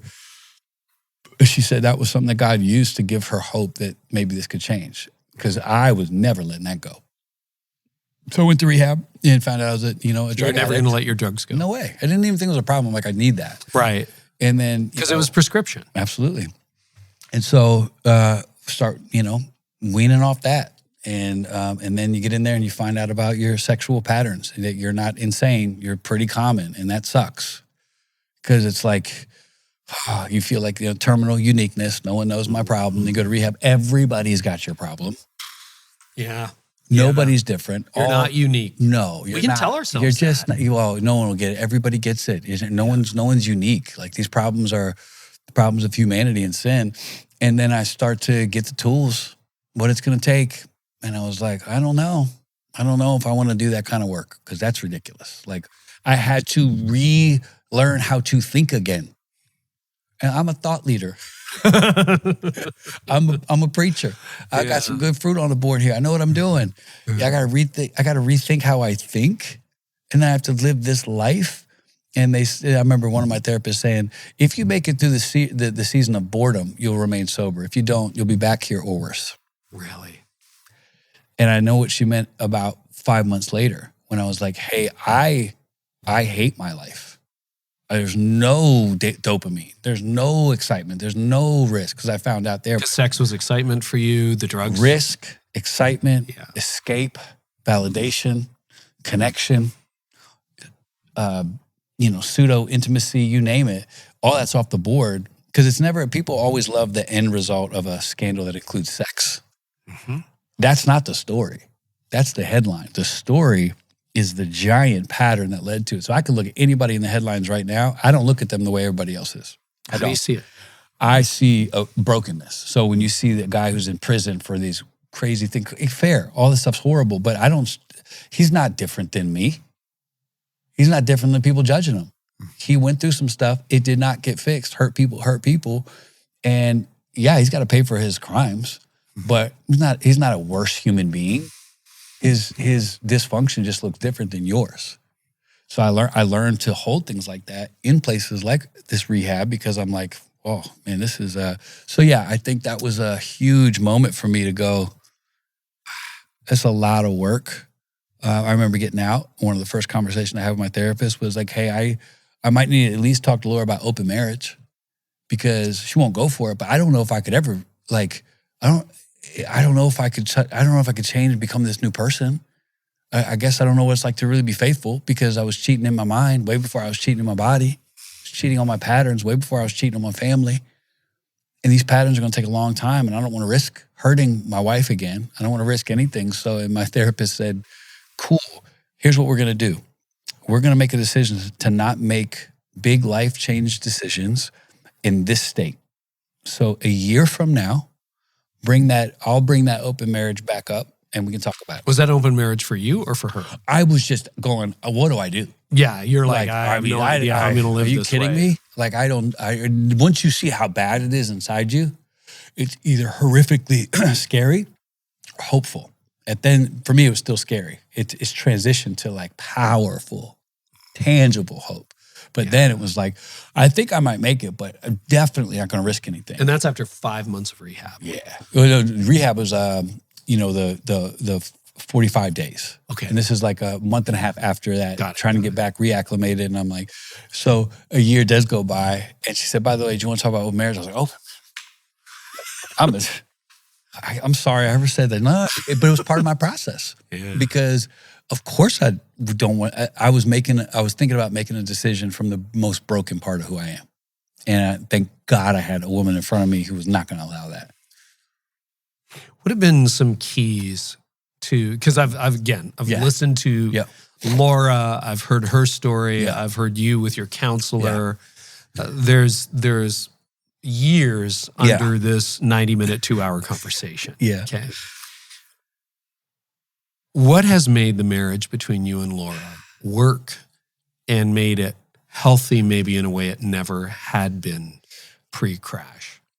We both are Jesus followers. So this conversation begins and ends with the grace of God, period. And so if you have an atheist listener or someone who adheres to a different faith, cool. On this one, you're just going to take a second because we're not here, Carey, on our own doing or power. Yeah. There's no explanation for it. We're not working harder than other couples. We're not like, God's grace has really shown up for us, and given us the ability to stick with it. Like the biggest thing is we've just kept going.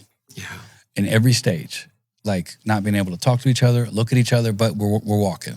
And the big thing I point to from our story, from our experience, not true for everybody, but we did 0 couples counseling. 0. Not a one. Not one. Just individual. Because I was taught a different framework with that. And it made complete sense to me. Like when I got to rehab, they said, we do not care about your marriage. Nobody in here can talk about your marriage. It's stupid. You can change behavior and keep your marriage and still be the same person. You cannot become a new person and have the same marriage. Impossible. If you become a new person, your marriage will be a byproduct of that. So we're not worrying about your stupid marriage that you wrecked. Fix your life. And then tell me what kind of marriage you're going to have. Wow. Laura got the same advice. So we're on 2 different tracks, looking over at each other, working. And then when you finally do start coming together in some ways, it's very powerful. And so our road has been individual, but together in that. And we'll go couples counseling now, here and there. Yeah. But it's just for fun. It's like, this is a constant question we both have. Let's talk to Alex about it. But it's not like our bedrock because same way accountability. So let me get this straight. You're not honest with your wife by yourself, but you're going to go sit in a marriage counseling thing and be honest with it. And it does work for people. That's why I already couched it. So if some person takes that one thing and does what they'll do, just know, for those of you who listen to the whole conversation, it's great. I love marriage counseling for some people. For us, man, it really pushed us forward doing our individual work. So that's a very clear hallmark that I can point to and say that's been a huge key for us. When your world gets turned upside down like yours did you ever think about deconstructing? Like just walking away from Christianity, the faith? No, because even then, like I would love to believe that I'm a pretty progressive thinker, and I never understood the deconstruction thing. I always had grace for it, but Jesus had nothing to do with my life apart. Okay. The local church had nothing to do with me destroying that part of my life. Nothing. No. So I would do things differently, but I never deconstructed my bedrock in Jesus. And that's why we were always good pastors, because we would, hey, do not get married to this church. We will fail you if we haven't yet. If you don't know Jesus, this is going to be a very short walk. He's the one. He's the conduit. He's the connection point. And then you can handle church a lot better. That was always our framework. So that didn't change once I lost everything I knew. I had a different relationship with Jesus beginning that day, though. How did it change? Take your time.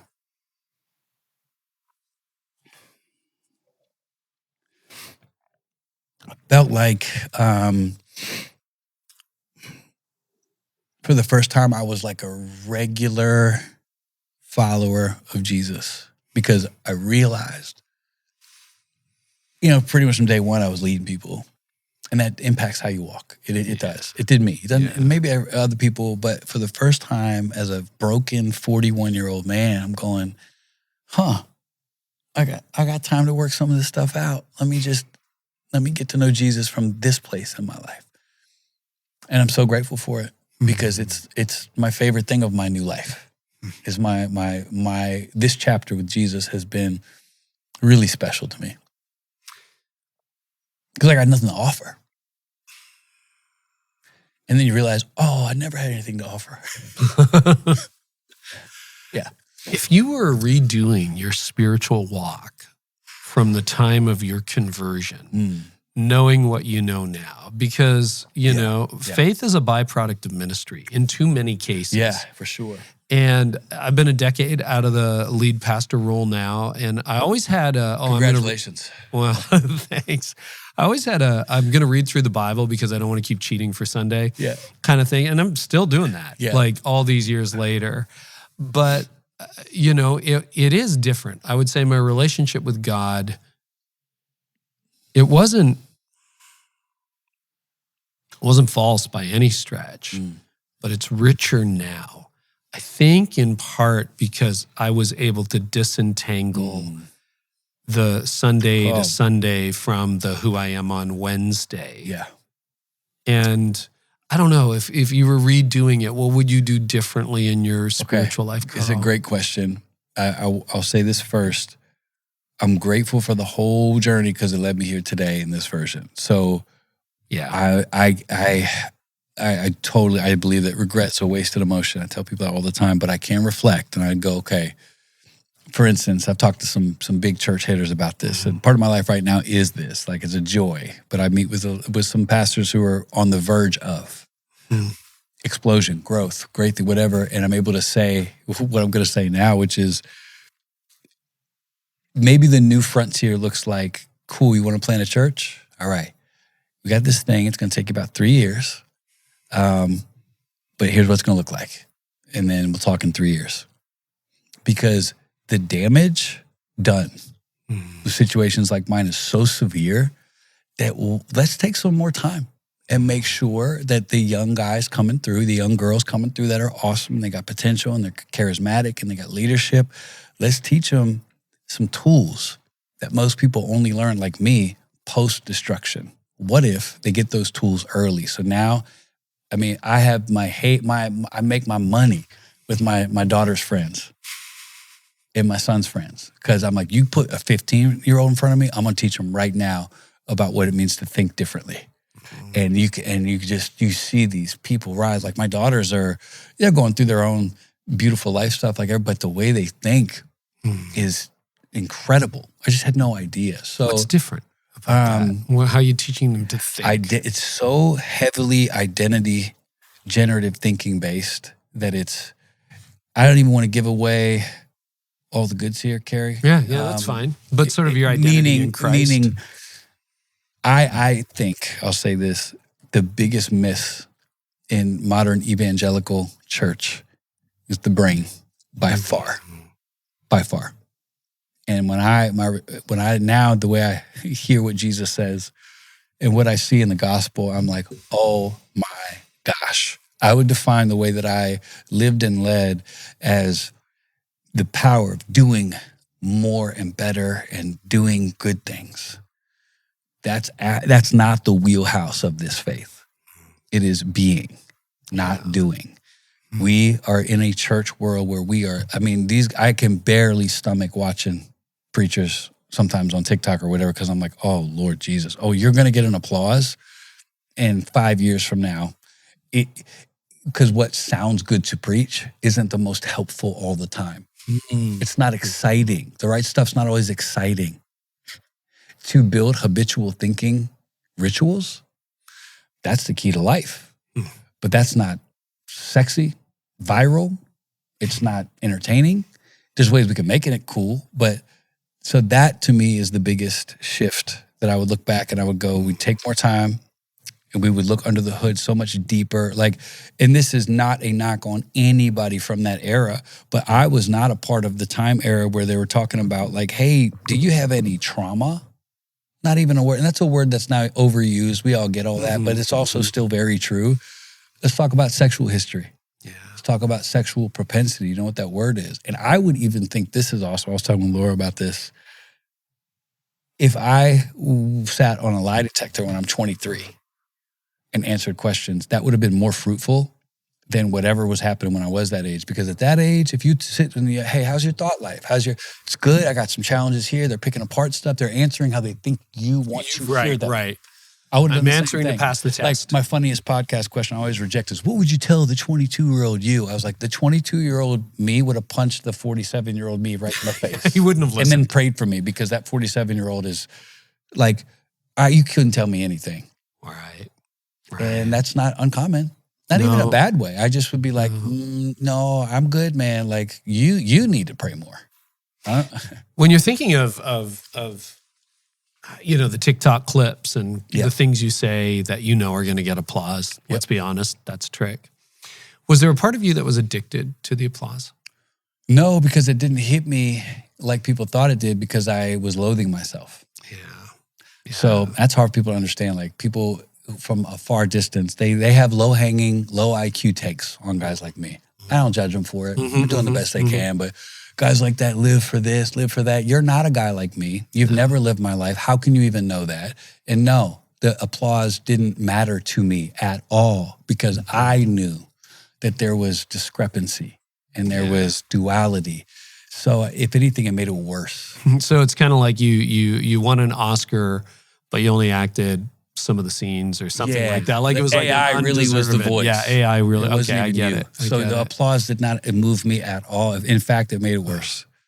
The bigger the acclaim, the more shame I felt. The bigger the growth, the more pain. Like I told Laura, I realized in New York, I never really celebrated a true win ever, not one. Everybody else. So let's just say a win is a 10. Everyone's at a 10. I'm at a 7 because something's wrong in me. So nothing. It would just create more pressure. Yeah. What's a question nobody asks you in a conversation like this that you're like, would someone? I'd love someone to ask me that question. Dang it, Carey, that's a good question. I don't know. I don't know because I feel like it's tough for me to answer because I feel like I exist now to answer the question that somebody does have. You have left very few stones unturned in these last few years on your podcast, in the conversations and everything. We were talking before we hit record about the two models we have for people who find themselves in your situation. Yeah. Living the double life. Yeah. Exposed. Empire burns to the ground. Yeah. Rehab. Well, no, pre-rehab. Yeah. The day it happened, the story breaks, you're canceled, it's over. There's two models we have practically. One is you pop up across the street next week. Yes. I'm back and better. I prayed. I'm forgiven, absolved. Yeah. The other, you're banished to the wilderness. Yeah. Like the scapegoat in the Old Testament. Yeah. Never to be seen or heard from again. And we have seen both play out over and over again. Yeah. The model, and this is why I'm having the conversation, I've seen you pursue, and I believe on good faith that you're pursuing is exactly what you said before. It's what Henry Cloud writes about in his book, Trust. No, I'm a new person. I'm a different person. I am doing stuff every day that makes sure the Carl Lentz at 47 is not the same Carl Lentz at 37. And that I'm working. And you even said that, you had to do 2 rehabs because it's like, oh, the old guy's still here. I got to get out. Yeah. And, when you think about those two models we have for people who ended up in the situation that you ended up and did the things that you did. Yeah. What do you wish would change about that dialogue? I think just definitive, prescriptive ideas about it. And it's probably going to lead us right to qualification. So the conversation I hear a lot, which is always funny to me, is underneath all this stuff because it's never me. Because I've never once expressed a desire to ever go back to do ministry like I did ever. But yet it's like people desperately want to think, for a small fraction of people. Like I'm very careful. I don't generalize anymore. For instance, somebody said to me, I'm sorry for what the church did to you, how they treated you. And I said, what are you talking about? Like, just the church. I said, you mean the church at large? Amazing to me and my family. Kind, compassionate, awesome. Some bad experiences, but I don't let people do that anymore. It's like, no. But like the qualification issue is very clear in Scripture what qualifies somebody. Very clear. And these are all present tense words used. These are character. These are virtues. So to be qualified to be a pastor, the guy has to live this life, which, by the way, Carey, if we were to have just a fun game of picking out each one, very interesting, because the same people who point out someone's disqualification, I'd say, well, you're living under this banner here, that a pastor must be these things. Do you really want a spotlight on each of these? And then when you find something, they'll justify it. So I can take something simple as like a household that's under control. Okay, so let's just say you've got a son that's going through a tough time. Yeah. You expect to stay in your pastoral role because for you, that doesn't mean that. Right. Or just like you were done with above reproach. I live above reproach according to you. Right, but nobody can ask you a hard question on your staff. Sure. Or what is it? But you don't live above reproach. People question you all the time, but you have rationalized that as that's okay. So you're still good. And so the qualifications are absolute mess. Even though the Bible makes it clear, we are filled with duality in our judgment of and our upholding of these. That's the first thing. So Bible's clear on what qualifies. I was rightfully disqualified from the mission and the role that I had. Fair. You and I both know, you know your Bible way better than I do. The Bible says nothing about requalification. Firstly, there is nothing. Anybody saying otherwise, they don't know their Bible or they're standing on an inference that I reject on its face. In fact, the Bible would speak to, there's two different conversations here. Restoration back to life is all I've ever been interested in.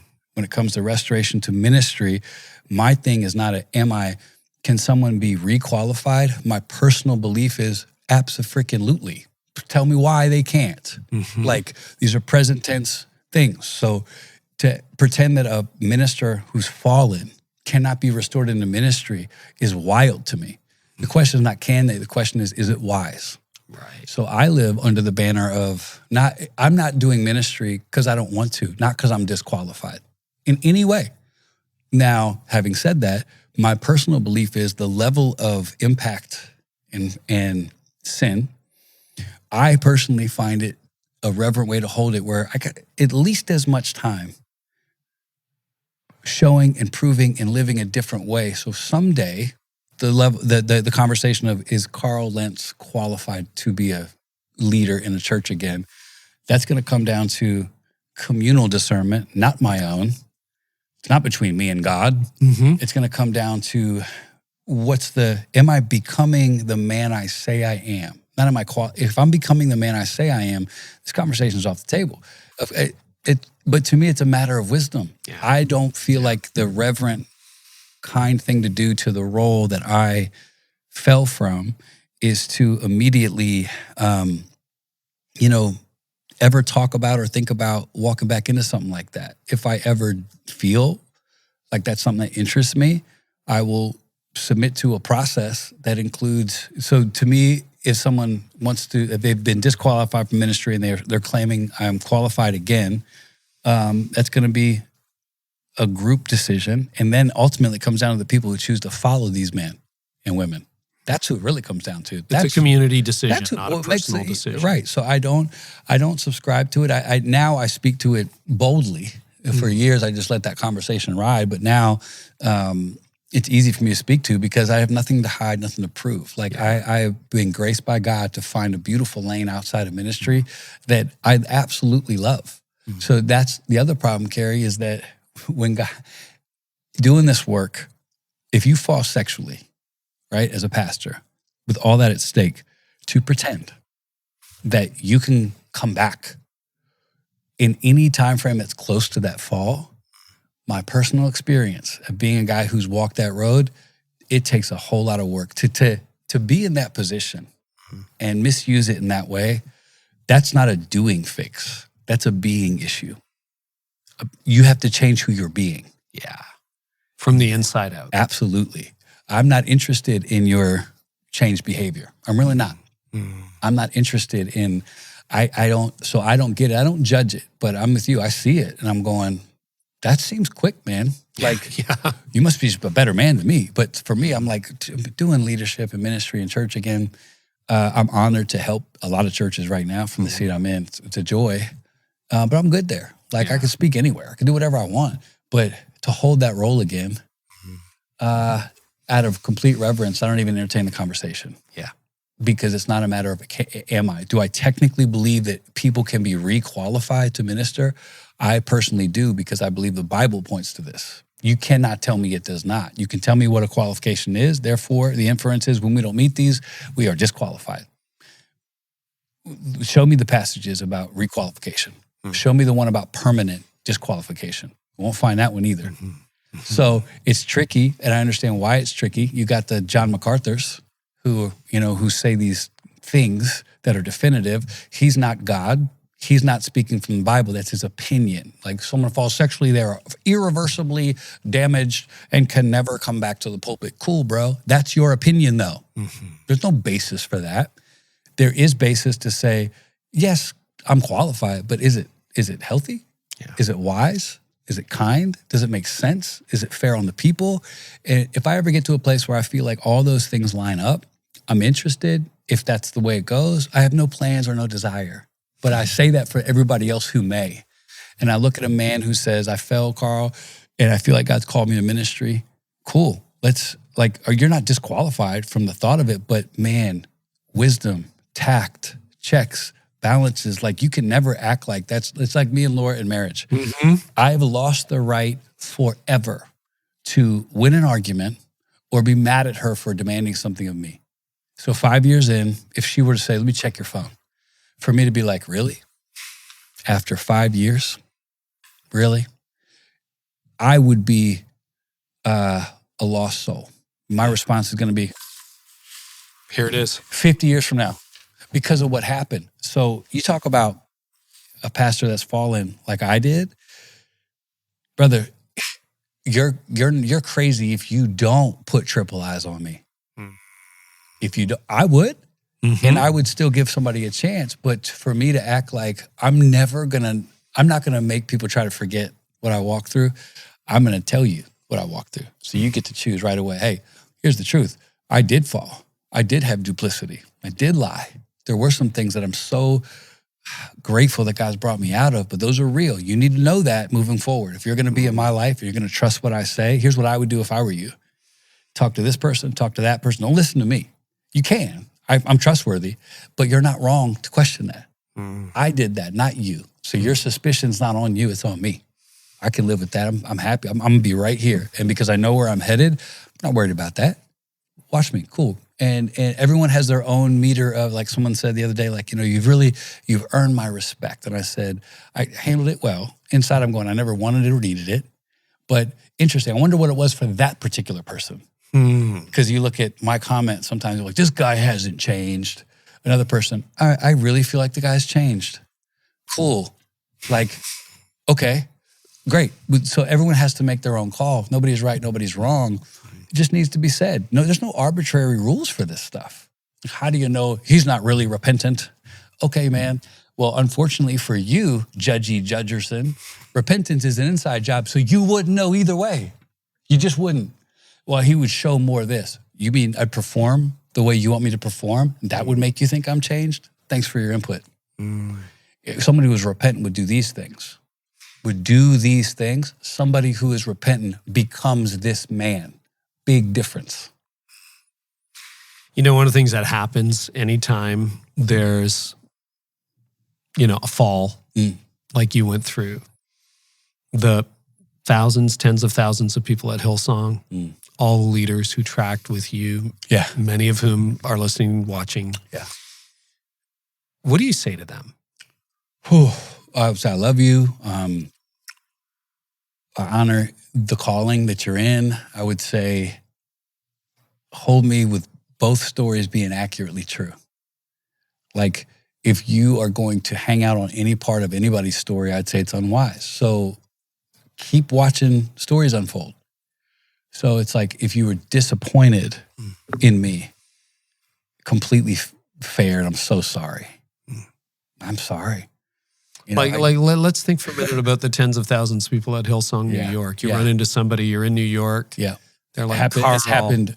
I'm sure it has. Hundreds of times already. I'm sure it has. What are those conversations like? They're always beautiful, Carey. That's what's crazy to me, and it kills me every time because they can barely get words out. I can get barely words out, but I can always get out, I'm so sorry. If I get a chance,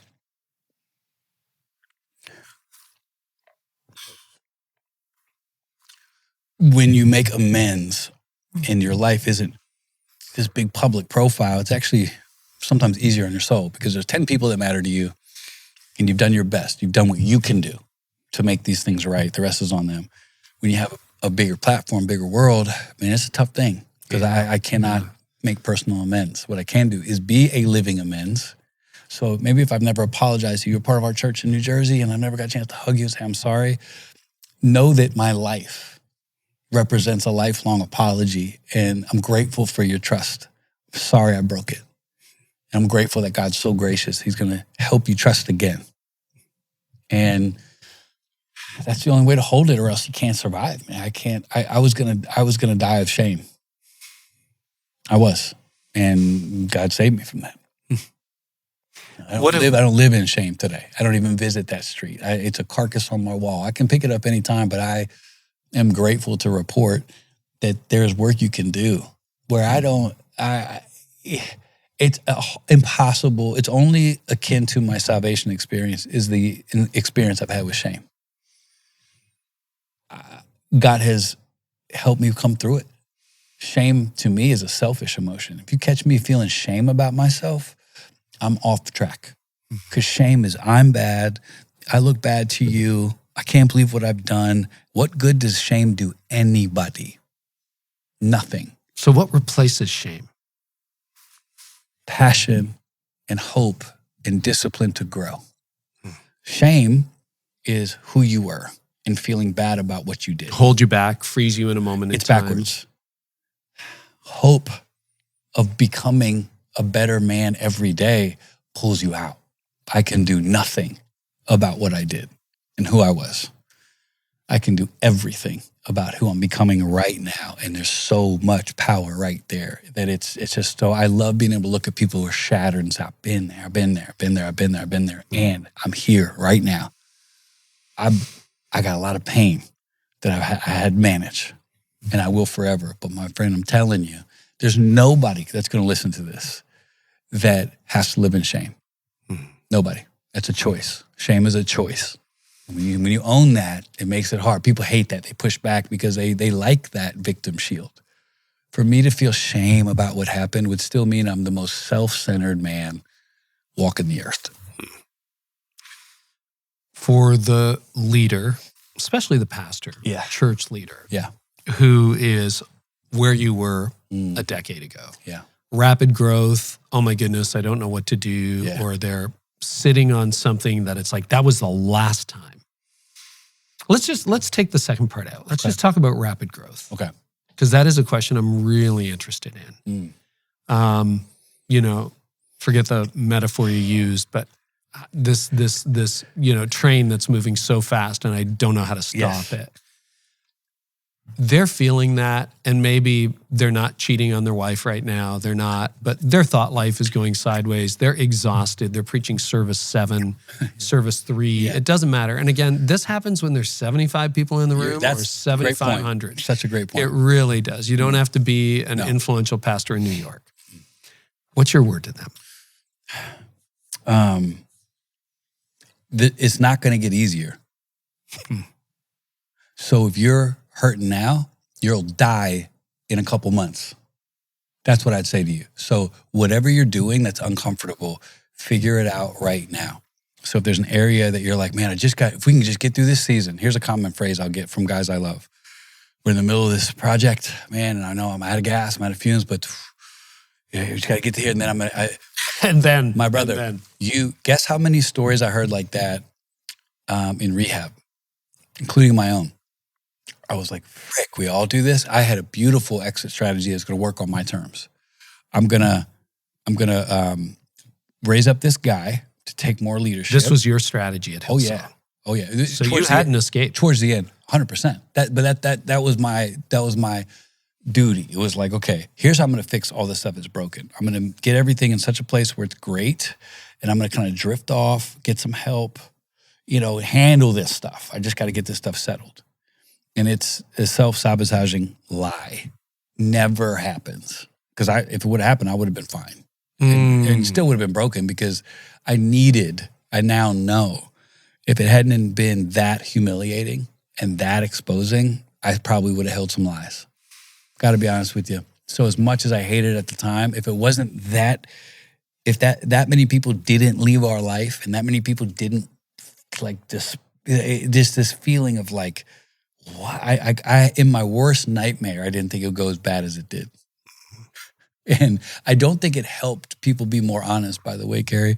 I think that if a pastor was watching my life, they were like, if it happened to that guy that bad, imagine what they'll do to me. I'm tucking this thing away deeper. And it happened. Mm-hmm. There are friends that I have that they didn't come out with their stuff because I got caught. They buried that thing. Maybe they went away to some counseling. They didn't tell anybody about it. They didn't stand and tell their church. By the way, before you jump on those pastors who fell, we're in the same boat. None of that stuff. It was, and some of that stuff I still manage. I have to manage to keep it healthy because the self-righteous bite that I stomached early, I don't stomach that anymore. I'll call it. Mm-hmm. And that was something that I didn't understand, and it still doesn't track with me healthy. So I know that it's a legit beef. Because when I was hurting, I was like, man, it feels really self-righteous and hypocritical and judgmental. I got caught, but you knew stuff. I had time for disappointment, grief, but even then the self-righteous tinge of the criticism, I'm going, you're talking about us like that? You? And I still hold that righteous indignation about that. Now I hold it in a beautiful way though, because that's not my job. Yeah. I'm not going to be the corrector of that, but you got yours coming, brother. Trust me. So the self-righteous thing is a dead giveaway that you're like the most vitriolic critics I've had have either already crumbled or are crumbling as we speak in the background, and they're going to come back someday and they're going to apologize. I'm going to accept it. But the people who are the most pointy, they got the most stuff, always. Probably my biggest takeaway from this is just radical honesty with yourself, with the people closest to you. And, I look back on my 30s, pre-burnout. And, we'll talk about the line in the future. Yeah. But I hadn't crossed the line, whatever the line is. Yeah. But there was lots of stuff below the line that was just, our culture wasn't healthy. Yeah. I had people tell me, you're going too hard. This is all going to collapse. Sure. I'm like, I'm better than that. Yeah. I'm smarter than that. For sure. I'm stronger than that. All day. And then, my body quit.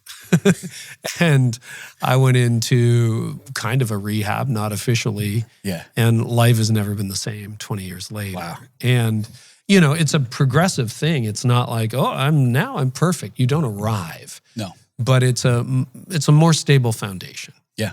Than it was. Yeah. And I'm just challenged personally, Carl, and this is your gift to me. And I think to people listening, to be utterly honest with my wife, with my best friend, with my therapist. Yeah.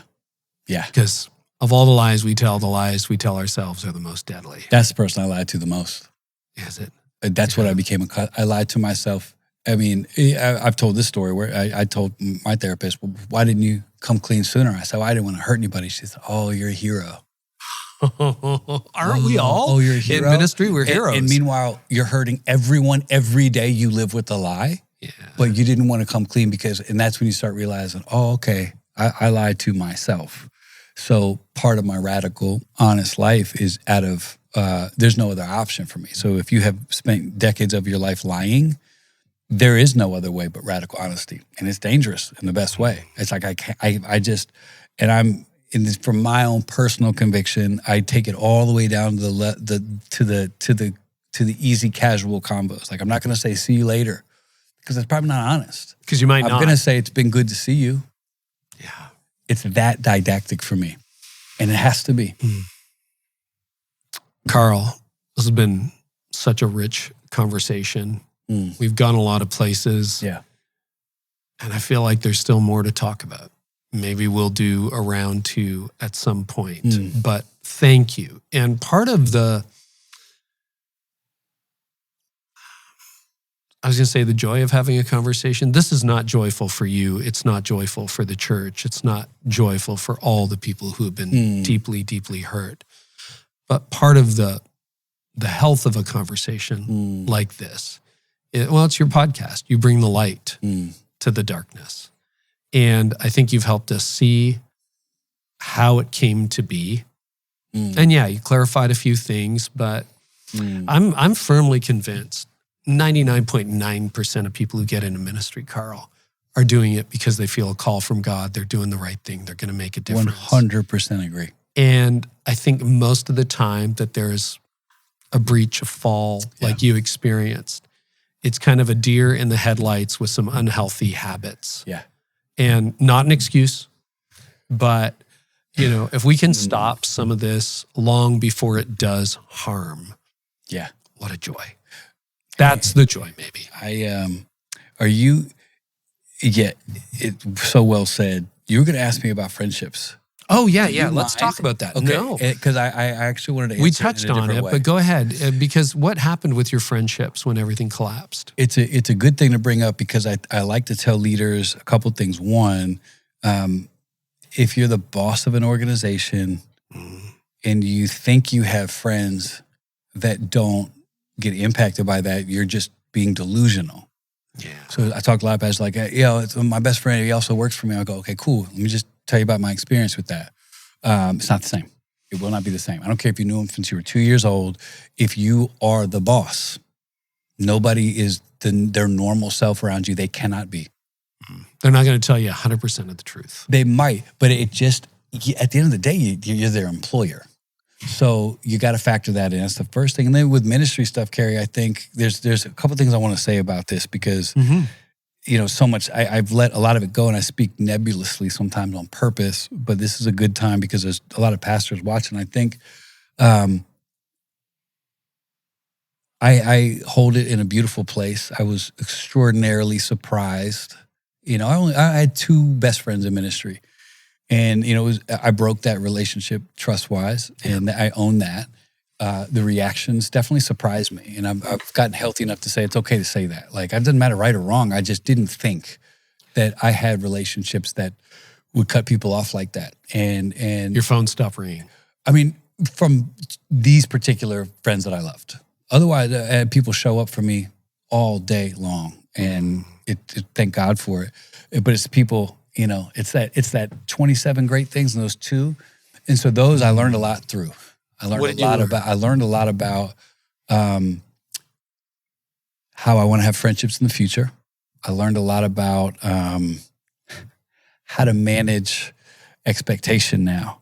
I learned a lot about my side of the tracks because that's where only way you could not be bitter is if you do the right thing, which is to worry about your role in it. So at the hardest moments with some of my friendships that I lost, I was taught well enough to know my side of the tracks includes this, and that makes this easier to understand. Doesn't make it right, but I get it. And here's one thing I did learn. So there are people who, when they see a preacher fall, they cannot listen to their sermons, right? Mm-hmm. Can't do it. Whole thing's done. Now, on face value, we all can probably understand that doesn't make any sense logically. But from this angle, here's how I now hold it. Because before I would try to tell people, dude, my sermons are great.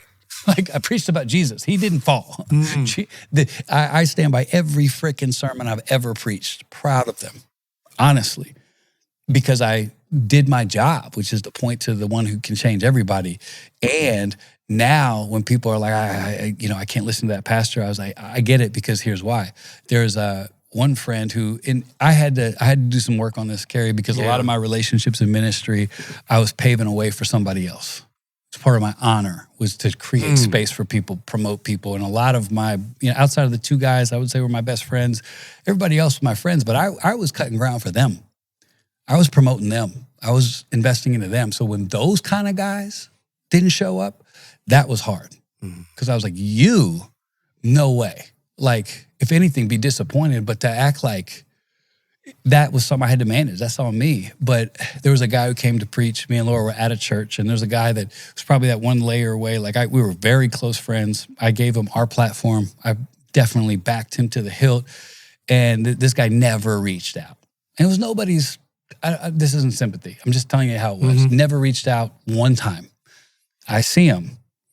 And, and then this guy got up to preach a message, Carey, about the time in the Old Testament or the New Testament where Paul's preaching, somebody falls out of a window.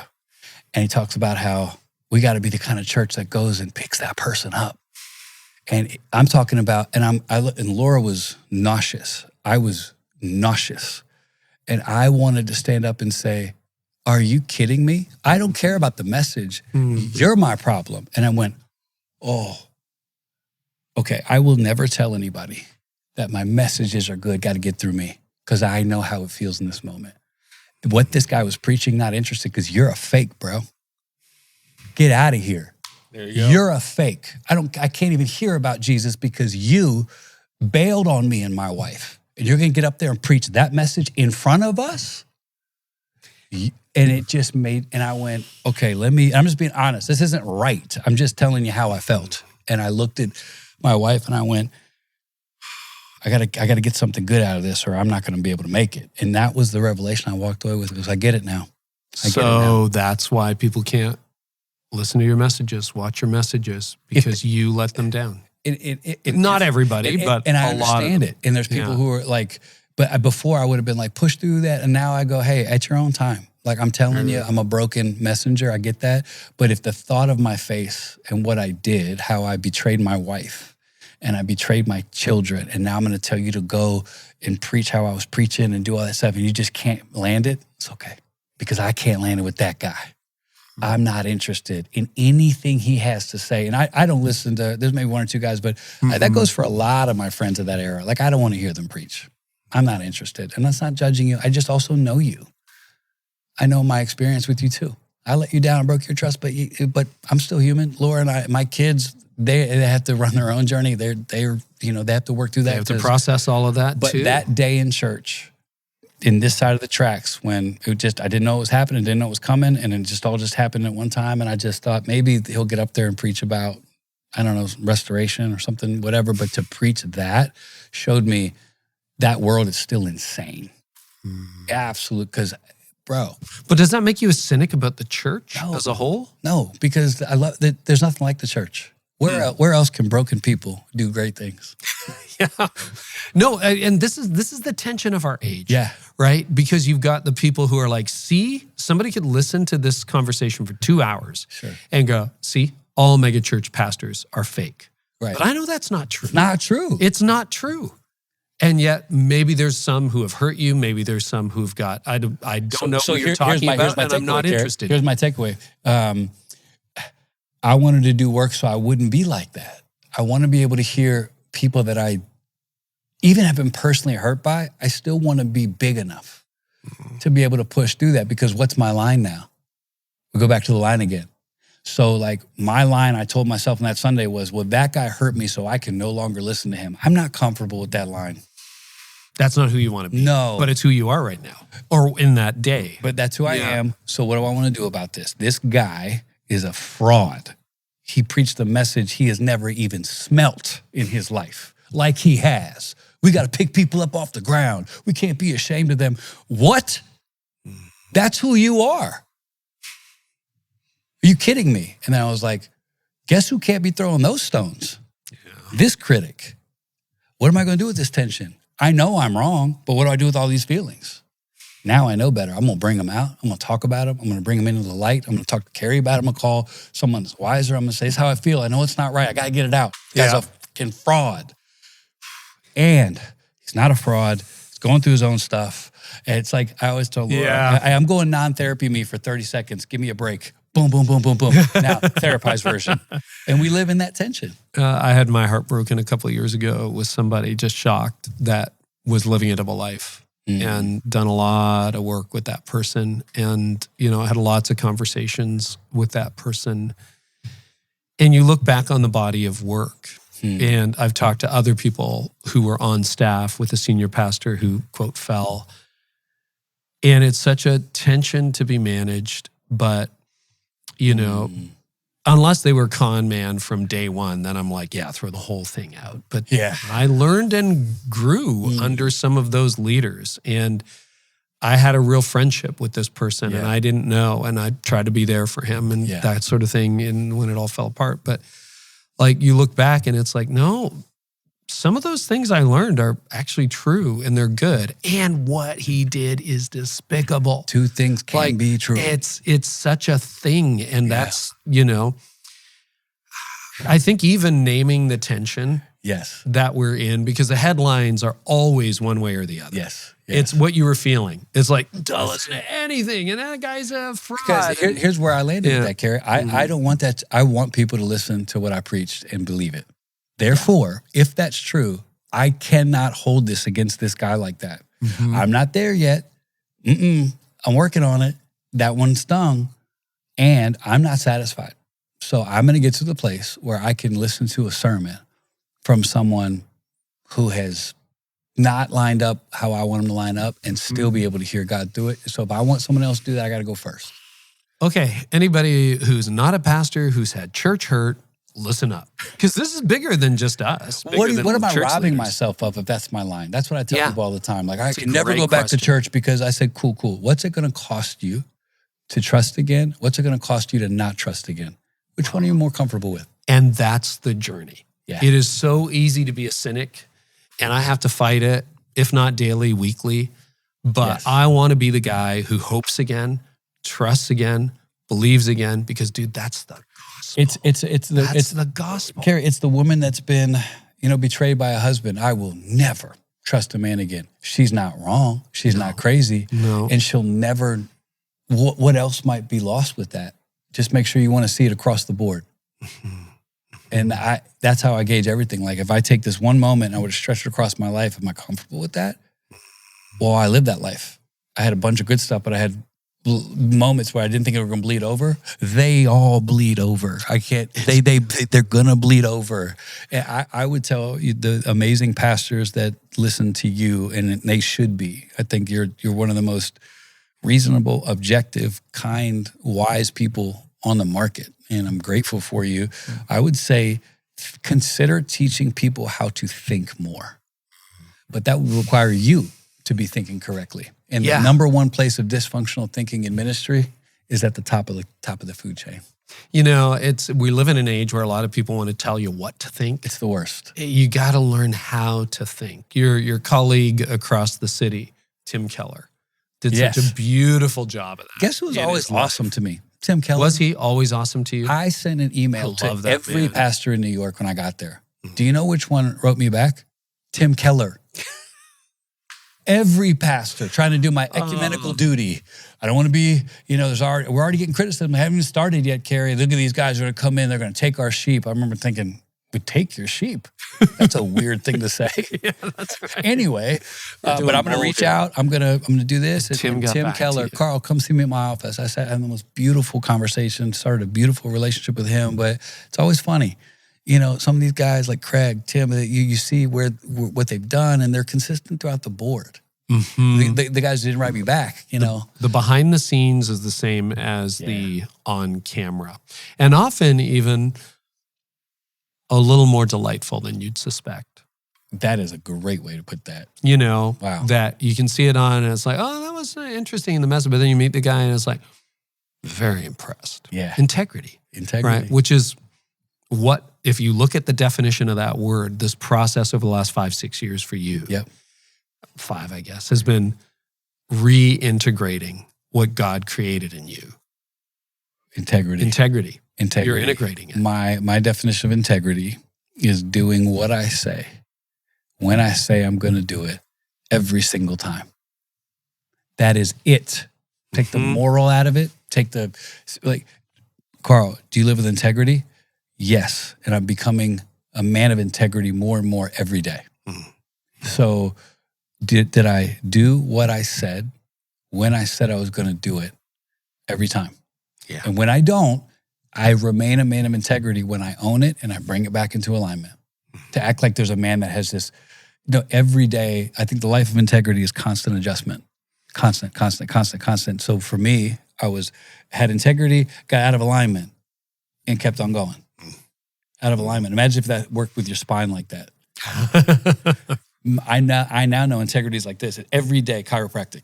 Yeah. Okay. Yeah. Pretty great day. This is. I showed up at 10:15, and I told Carey I'd be there at 10. Yeah. Carey, I'm sorry. No, you were there early, and I'm sorry that I was not here when I said I would. Forgive me. That's not who I am. Let me know how that's impacted you so I can seek to make it right. Having said that, moving forward, I'm going to be on time. Yeah. Boom. Just like that's integrity. Integrity is not perfection. Integrity is consistency about exactly what you said and who you said you were when you said you were going to do it. That's integrity. You could have hidden for the rest of your life, just disappeared, And I've it's not perfect, and what happened is horrific, and yet not beyond the grace of God. And somehow, I don't know how, this all bundles together in the story we read about every morning in the scriptures. And your willingness, because I wondered about this when I was setting up, it's like you've been talking about this publicly for a couple of years. And I waited a couple of years before I had you on the podcast. This Not is like this. Wheels off. No. Okay. I'm at a place now where me and Laura made a decision I'm not apologizing. I'm not living that life of, there was an appropriate time to be more passive. I felt like it was appropriate. And that time's over. Yeah. And we're going to be who we are. And we're excited. We're hopeful. God's redeeming our lives. We're people who are on a constant journey. I'm not restored. I will be on a journey of restoration until the day I see you in heaven, Carey. Yeah. So is he restored? No, man, you're not either. It's called sanctification. Yes, it is. That is my journey, sanctification. The process of being made that which we cannot be made on our own by the one who made us. Yeah. I'm up for that. That's our story, so I'm going to stand on that. I think about this often. It was a Quip in seminary. I was at the back of a class. We were listening to some lecture, and it was on the eschatology of wholeness or something like that. And it was on wholeness. And my systematics professor, Ian Nickel, leaned over and whispered in my ear, wholeness is an eschatological concept. In other words, it's going to happen in heaven. Oh, and he's right. Yes. And in the meantime, what I'm grateful for is your willingness to share the story, the good, the bad, and the ugly. We're all a work in progress. And I just want to say thank you. Thank you so much. Thank Carl. you. And you told me, I want to give you this answer. And I know it's this is Joe Rogan-esque in length, and which is a credit to you. You said, do I believe anything then that I no longer believe now? Yeah. In a leadership context, I want to say this to the pastors that listen to you. I used to believe that being a strong leader was it. I no longer believe that. I believe being a kind leader is the most explosive attribute any church could ever have in a leader. Really? Because a kind leader will be strong. But it's not a guarantee that a strong leader will ever be kind. And it's kindness that is the conduit for this gospel. Whether people like it or not, these mean, judgy people, do your TikTok videos. Doesn't matter to me. What matters to me is the kindness of God that leads us to become better people. And now I look at leadership so differently. I'm like, I'm strong. Yeah, but am I kind? Kindness is longevity. Kindness will get you to 80 with a smile. Kindness will get you to look at a congregation that bites you as much as they bless you and still go, this is what I signed up for. Strength will get you 8 services. Strength will get you millions saved. Strength will get you some battles won on a dark alley with some demons. Kindness will get you a life you're proud of. That's the fruit of the Holy Spirit. That's what I believe. It is. I want my life more and more to be reflective of the fruits of the Holy Spirit. Yeah. It's the only tangible evidence I have. And the best arbiter of that is my wife. Same, Carey. If I'm not kind to Tony, if I'm not gentle, peaceful, and she's like, man, you're not kind today. I'm like, oh. Ain't that all right, here Laura we go. said the other day, she goes, you wouldn't talk to somebody that I went, don't say incense. I'm sorry. You're right. I wouldn't. I wouldn't. Why would I talk to you less kind than a person that I don't care about like that? Exactly. You're my wife. My bad. Target store. You're nicer to the clerk at the Target store than you are to your wife. Like, come on. I can do better. But that's the Holy Spirit at work, because I'm a degenerate being regenerated, Carl. And I think that's why I have empathy for what's happening in the church today. Yeah. Not justification, just empathy for it. Yeah. You handle this, Carey, the way everybody should, with your brain. I hear you talk, and it's so why people are drawn to you is because everyone else is being swayed by feeling stuff, but you bring, even the way you have handled our relationship and even this conversation. It's not easy. It's not hard. It's just facts. These are what the metrics say. This is where that's going to lead you. And people are leaning into that because we live in a world right now where a pastor is going to get on his podcast and go, here's 5 things that are sin. Yeah. Really, bro? Like, that your idea. I'm just going to tell you what the word says, Carl. The way you read the word Well, the Bible says, according to your interpretation, pastors are too insecure to say these things. So they say, this is the way it is. I've always tried to be very careful when I speak for God. Even when we were doing, especially when we were doing capital campaigns. Lord Jesus. God didn't tell me this. I think it's a good idea. Now, if I'm preaching Genesis 1 or, the Beatitudes, God said. That's clear. In the meantime, this is what I think. Yeah. I could be wrong, right? I could be wrong. I was going to call my podcast, hi, this is Carl and Laura Lentz. Our podcast is called We Could Be Wrong. But we're probably not. We could be wrong. We could be wrong. And there is that leader. It's like, yeah, we could be wrong, but there's a couple outliers, and I think to me it is a preference. I'm with you though. My most comfortable place to live is, here's what I think. If it ends up that I did hear from God, that'll be evident. But yes. But as other guys I know, they use the God said stuff, and I respect it. It's cool. My personal preference is I just know me. Oh, I know me too. And so if I heard from God, let me do the heavy lifting so I can give him the glory if it was him. But let me own it as it was me. If it doesn't go well, now people are going to question God. So I personally stay away, but I'm okay if other people, hey, more power to you. My safest posture is to say, Carey, this is what I think. And then 2 years later, but hey, by the way, I think I was that. wrong. Or I think the Holy Spirit kind of dropped that in my ear. 2 years after we've seen the fruit of it, by the way, that wasn't just my idea. That is beautiful. Yeah. But I'd rather let you ask me, was that a supernatural idea? Might have been.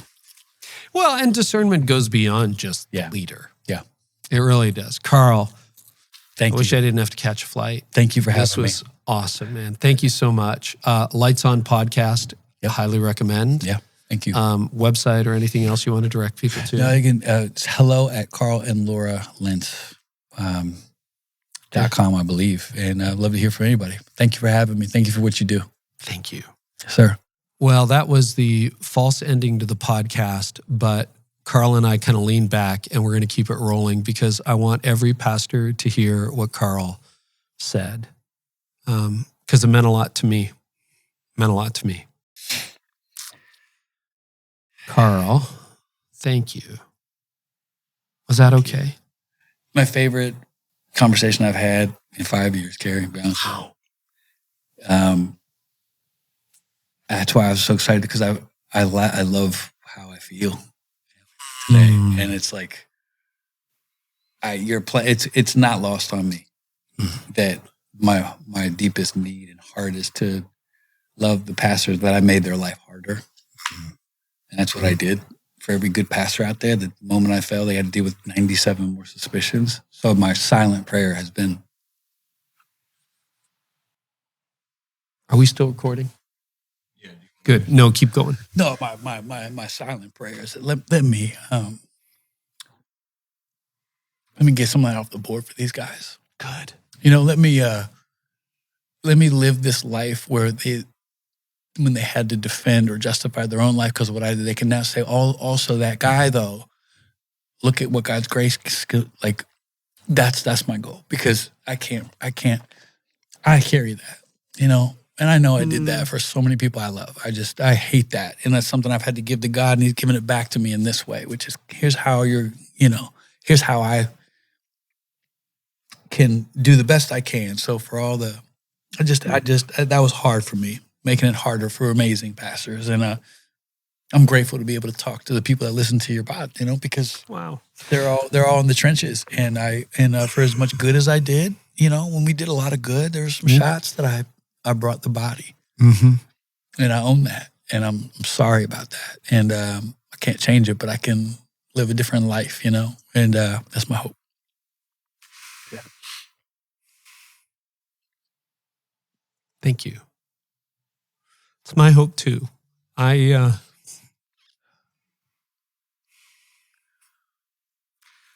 still want to believe that the church is the instrument of Jesus and God. Yeah. And when these things happen, it just gets harder and harder for more and more people to believe that. Yeah. And I think today you gave us an insight into the interior journey of how that happens. And I think it's wrong, it's deadly, it's destructive. but it's not intentional. And I think that's what people don't realize. Wow. I think that's what people don't realize, Carl. I think that's what I've been trying to say for a long time. Well, you really helped me see that. And I was hoping when you said, when we talked about how could you preach while that was going on, I did not expect that answer. And it made me think, oh yeah, that must be how it is. That must be how it is. And I'm just glad you're getting healed. Thank you. I am. And I'm happy for you and Laura and your kids. Oh, man. So that's the conversation with Carl Lentz. I hope it was helpful. This is a tough season in the church, and a tough season because I really do believe that the church is Jesus' chosen instrument. And I really believe that very sinful people like you and I are the leaders that God